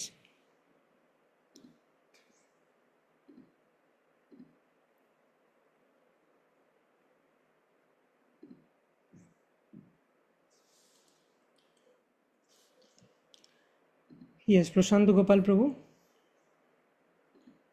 হরে কৃষ্ণ, দণ্ডবোধ প্রণাম প্রভু হরি আপনার চরণে। তো মানে আজকের টপিকের উপরে কোনো কোশ্চেন নেই, কিন্তু আমার একটা অনেক দিনের ডাউট ছিল, যেটা আমি আশা করতাম যে কবে আপনাকে আমি ক্লাসে পাবো, সেটা যদি আপনি ডাউট ক্লিয়ার করেন। ইয়েস প্রভু। অ্যাকচুয়ালি আমি দু একটা জায়গাতে প্রচারে যাই, তো সেখানে একটা বাড়ি আছে যাদের আহ খুব ভয়ানক জায়গা, সেখানে মহামেডান একটু বেশি আছে। তো এখন ওই চুরি টুরি দিয়েটা একটু সম্ভাবনা বেশি, ওই জন্য ওদের বাড়িতে কুকুর রাখা থাকে, ঠিক আছে। হুম এবং কুকুরটা সব পোষ্য কুকুর, তাদেরকে যেটা পালন করেন। তো এখানে এবারে কি হয়, আমরা যখন যাচ্ছি হয়তো কখনো আমাদেরকে স্পর্শ করে দিচ্ছে বা এরকম হয়ে যাচ্ছে। হুম তো আমাদের কৃষ্ণ ভক্তি অনুশীলন করতে গিয়ে মানে এই কুকুরের ইয়েটা আমাদের কতটা ভূমিকাটা কি? যদিও বা আমরা শাস্ত্রে পড়ছি যেন আমরা কুকুর, ভক্তের ঘরের কুকুর হয়ে জন্মাই, হুম। তাহলে কুকুরটাকে কি আমরা মানে নর্মাল ভাবে নেব, সেটাই যদি একটু বলেন। বা সেটার পরে ভোগ নিবেদন করা, তাকে স্পর্শ করা, মানে যেহেতু সুচিতার একটা ব্যাপার থেকে যাচ্ছে, ইয়েস। তাহলে এটা সম্বন্ধে। বা আমরা অনেক সময় দেখছি যে বৃন্দাবনে গিয়ে মহারাজ কুকুরের পায়ে হাত দিয়ে প্রণাম করছে। এবং প্রভুপাদও বলছেন যে মানে আমরা একদম, আমি তো নিম্ন স্তরের, কিন্তু উনি বলছেন যারা উচ্চ স্তরের তারা হাতি, কুকুর, চন্ডালের কারোর মধ্যেই তিনি প্রভেদ দেখান না। হুম তাহলে সেই সম্পর্কে কুকুর নিয়ে যদি একটু বলেন, যে কুকুরকে স্পর্শ করে কি আমরা কোনো হুম। কাজ করতে পারবো, একটু ক্লিয়ার করে দেন যদি খুব ভালো হয়। তো চৈতন্য চরিতামৃতে বর্ণনা করা হচ্ছে যে শিবানন্দ সেনের একটি কুকুর ছিল। তো শিবানন্দ সেনের সাথে ভক্তরা যখন যাচ্ছিলেন পুরীতে, সেই কুকুরও পিছনে পিছনে চলছিল। তো সেই কুকুর হচ্ছে মহাভাগবত, যিনি চৈতন্য মহাপ্রভুর হাতে প্রসাদ পেয়েছিলেন কৃষ্ণ নাম করে, তিনি বৈকুণ্ঠে চলে গেছিলেন। তো ইন জেনারেল আমাদের আন্ডারস্ট্যান্ডিং হচ্ছে যে হ্যাঁ, আপনি অনেকগুলো ফ্যাক্টর বললেন, যে আমি যদি বৈষ্ণবের ঘরে কুকুর হয়ে জন্মগ্রহণ করি, আমি যদি কুকুর হয়ে গেছি, তখন আমাকে ভাবতে হবে যে কুকুর হয়ে আমি বেস্ট কী সেবা করতে পারি ভগবানের। না আমি তো হরিনামও ভালো করে করতে পারবো না, শাস্ত্রও পড়তে পারবো না, প্রসাদই খেতে পারবো। তাই আমাদের আচার্যরা বলেন যে দরকার হলে আমাকে ভক্তের ঘরে কুকুর হয়ে জন্ম দিও, কিন্তু বহির্মুখী ব্রহ্মা হয়ে জন্ম দিও না। মানে তোমার ভক্তি করছি না অথচ ব্রহ্মা, এইটা যেন না হয়। বেস্ট হচ্ছে যে আমি ভগবত ধামে চলে গিয়ে ভগবানের অ্যাসোসিয়েট রূপে ভগবানকে ডাইরেক্ট সেবা করতে পারছি, সেটা বেস্ট। সেটা যদি না হয়, অ্যাটলিস্ট মনুষ্যরূপে আমি ভগবানকে সেবা করতে পারছি, ভক্তের ঘরে জন্ম দিও। যদি আমি মনুষ্যরূপে জন্মগ্রহণ করার জন্য কোয়ালিফাইড না হই, তাহলে অ্যাটলিস্ট কুকুর হয়ে কীট রূপে ভক্তের ঘরে যেন জন্ম হয়, বহির্মুখী ব্রহ্মা হয়ে জন্ম যেন না হয়। এটা হচ্ছে সেই মুড, যে ভক্তের ঘরে কুকুর হওয়ার ব্যাপারটা। একটা হচ্ছে স্পিরিচুয়ালি আমি বলতে থাকি যে, মানে বিভিন্ন আচার্যরা বলেন যে তুমি তো ঠাকুর তোমার কুকুর, জানিয়া আমাকে রাখো মোরে। তো এটা হচ্ছে কনসিয়াসনেস, যে কুকুরের মতো আমি যেন লয়াল হতে পারি তোমার প্রতি, সেটা রূপক হিসাবে ইউজ করা হচ্ছে। ঠিক আছে, মানে কুকুরের মতো হওয়া মানে কাল থেকে আমি মাংস খাবো তা নয়। আমি ভগবানের কুকুর হতে চাই, মানে আমি কুকুরের মতো লয়াল হতে চাই, কুকুরের মতো লিটারেলি হতে চাই না আমি। এটা হলো সেকেন্ড বিষয়। থার্ড বিষয় যেটা হচ্ছে, জেনারেলি আমরা যদি কুকুর বেড়াল এই ধরনের জীবদেরকে স্পর্শ করি, তো আমরা বেসিক্যালি অপবিত্র হয়ে যাই। তার কারণ হচ্ছে কি, বিভিন্ন কারণ রয়েছে। যেমন আমরা বৈষ্ণব এটিকেট ক্লাসে যদি দেখি, যে সেখানে জেনেছি ক্লিনলিনেস হাইজিন স্ট্যান্ডার্ডস, আমরা যদি মলমূত্র ত্যাগ করি আমাদেরকে স্নান করতে হবে, তবে পবিত্র হব। কেউ যদি মলমূত্র ত্যাগ করে স্নান না করে সে অপবিত্র, তাকে যদি আমি স্পর্শ করি আমি অপবিত্র হয়ে যাব, আমাকেও স্নান করতে হবে। তো কুকুর বিড়াল কোনো পশু পাখি জানোয়ার যারা, তারা কিন্তু এই ক্লিনলিনেস স্ট্যান্ডার্ড ফলো করে না। তাদের মুখে লালা ইত্যাদি বিভিন্ন থাকে, তো সেই জন্য তারা অপবিত্র। সুতরাং সেই জন্য ভক্তদের এটা রেকমেন্ডেড নয় যে আমরা বাড়িতে কোনো পোষ্য রাখি। যদি আমাকে কোনো বিশেষ কারণে রাখতে হয়, তাহলে সেটাকে শুদ্ধতা স্ট্যান্ডার্ড মেনটেন করে রাখতে হবে, বাড়ির বাইরে রাখতে হবে। ঠিক আছে, আমি সিকিউরিটির জন্য রাখতে পারি, বাড়ির বাইরে রাখবো। তাকে দূর থেকে আমি খাবার দিতে পারি, তাকে টাচ করে কোলে নিয়ে আদর করা মানে আমি সম্পূর্ণ অপবিত্র হয়ে গেলাম, আমি ভগবানের সেবা করতে পারবো না। ভালো করে স্নান করতে হবে, তারপরে আবার ভগবানের সেবা করা যাবে। তো যদি বলা যায় যে হ্যাঁ আমি অত স্যাক্রিফাইস করতে রাজি আছি, যতবার কোলে নেবো ততবার স্নান করব, দেন ইট ইজ ফাইন, বাট অত কষ্ট কেউ করতে চায় না জেনারেলি। অ্যান্ড বাইরে রাখা উচিত যদি খুব প্রয়োজন হয়, নাহলে অন্য ব্যবস্থা করা উচিত সিকিউরিটির জন্য। সিসিটিভি ক্যামেরা বা ইত্যাদি, পুলিশের সাথে যোগাযোগ করা ইত্যাদি করা যেতে পারে যদি কোনো রিমেডি সম্ভব। পোষ্যটা বাড়িতে না রাখাই ভালো। আচ্ছা, কুকুরদেরকে প্রণাম করছেন আচার্যরা, সেই সম্বন্ধে কী বক্তব্য? সেই কুকুর একজন বৃন্দাবনবাসী সেই হিসাবে প্রণাম করছেন। ঠিক আছে, তার মানে এটা নয় আজ থেকে কুকুরটি আমার শিক্ষাগুরু, সে যা করবে আমি তাই করব, সেরকম নয়। ধামবাসী হিসাবে জন্মগ্রহণ করেছে, তার অজান্তেই তার অনেক পুণ্য আছে। সে একটা জীবের শরীর প্রাপ্ত হয়েছে, কিন্তু সে একজন পুণ্যাত্মা, সেই হিসাবে প্রণাম করছি। রাধারানী কৃষ্ণ আমাকে দেখলেন, আচার্যরা দেখলেন যে বৃন্দাবন ধামে গিয়ে একটা কুকুরকে আমি প্রণাম জানাচ্ছি, তারা প্রসন্ন হবেন যে আমি বৃন্দাবনবাসীকে রেসপেক্ট করছি, আমার ভক্তি বাড়বে। ঠিক আছে, তো সমস্ত পার্সপেক্টিভগুলো আমি চেষ্টা করলাম আলোচনা করার, কিন্তু প্র্যাকটিক্যাল স্টেপ হচ্ছে যে বাড়িতে পশু পাখি অ্যাভয়েড করাটাই বেটার, ভক্তদের অ্যাটলিস্ট। হরে কৃষ্ণ। অসংখ্য ধন্যবাদ বাবু, অসংখ্য ধন্যবাদ। আমি অনেকগুলো টপিকস একসাথে তুলে ধরলাম, তো ক্ষমা প্রার্থী, তাও আমি চেষ্টা চেষ্টা করলাম আর কি। আর যদি ঠিক আছে বাবু, এরকম অসংখ্য কারোর ধন্যবাদ। বাড়িতে অলরেডি থাকে, তাহলে দেখতে হবে যে সেটাকে ভালো কেয়ার সেন্টারে আমি দিতে পারি। কিছু কিছু জায়গাতে তারা পশু পাখিদের টেক কেয়ার করে সিস্টেমেটিকভাবে, সেখানে দিয়ে দিতে পারি। বা কিছু একটা তার ব্যবস্থা করতে হবে, বা আমি একটা বাউন্ডারি সেট করতে পারি, বাড়ির বাইরে তার একটা ছোট ঘর করে দিলাম, সেখানে থাকলো, এরকম কিছু একটা করতে হবে। বা যদি এটা পসিবল হয় তাকে আমি ওয়াইল্ডে ছেড়ে দিতে পারি। হ্যাঁ, বন্যেরা বনে সুন্দর, তো সে সুন্দর থেকে যাবে। যেটা আমার মনে হবে পসিবল, সেটা করতে পারি। না, একটা একটা একটা ওদের কুকুরটাকে একটা কোয়ালিফাই হয়েছে, আমি দেখলাম যে আগে ওটা ভক্তি জীবনে আসার আগে কুকুরটাকে মাংস খাওয়াতো, এখন দুধ ভাত খাওয়ায়। সেটা একটা কোয়ালিফাই হয়েছে, সেটা দেখেছি।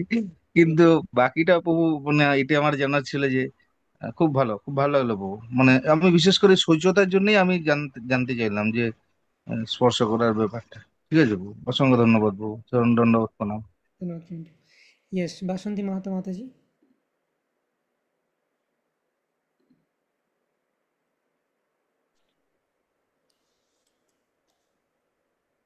হরে কৃষ্ণ মাতাজি। আপনার ভয়েসটা শোনা যাচ্ছে না।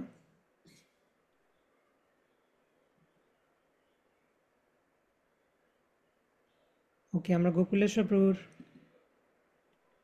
কে আনমিউট করব। প্রভু আপনার জন্য কোটি কোটি ধন্যবাদ, প্রণাম প্রভু। ধন্যবাদ, প্রণাম প্রভু। অনেকদিন পরে দর্শন পেলাম প্রভু। তো আহ, কি বলে, প্রশ্ন সেই রকম কিছু নেই তো। ওই পরাকাষ্ঠা সম্বন্ধে একটু বলুন প্রভু।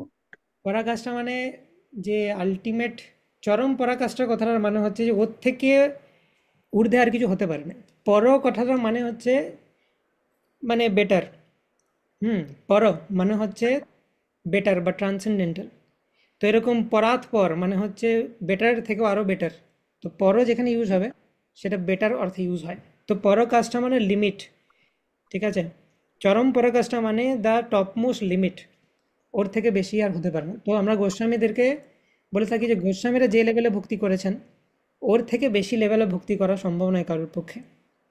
আমরা রাত্র সেশনে ষড়গোস্বামী অষ্টকম পাঠ করতে পারি, সেখানে শ্রীনিবাস আচার্য বর্ণনা করেছেন গোস্বামীদের লাইফস্টাইল।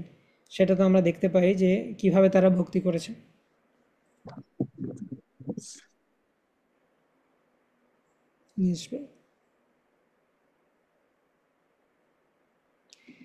ওকে, তো আমরা এখানে স্টপ করব।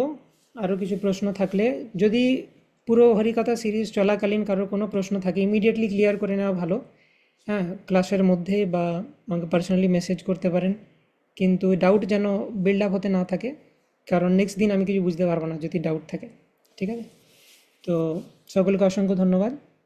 হরে কৃষ্ণ কৃষ্ণ কৃষ্ণ হরে হরে, হরে রাম রাম রাম हरे हरे। श्रील प्रभुपाद की जय। श्रीमद् गौर भक्तवृंद की जय। निताय गौर प्रेमानंदे। हरि हरि बोल।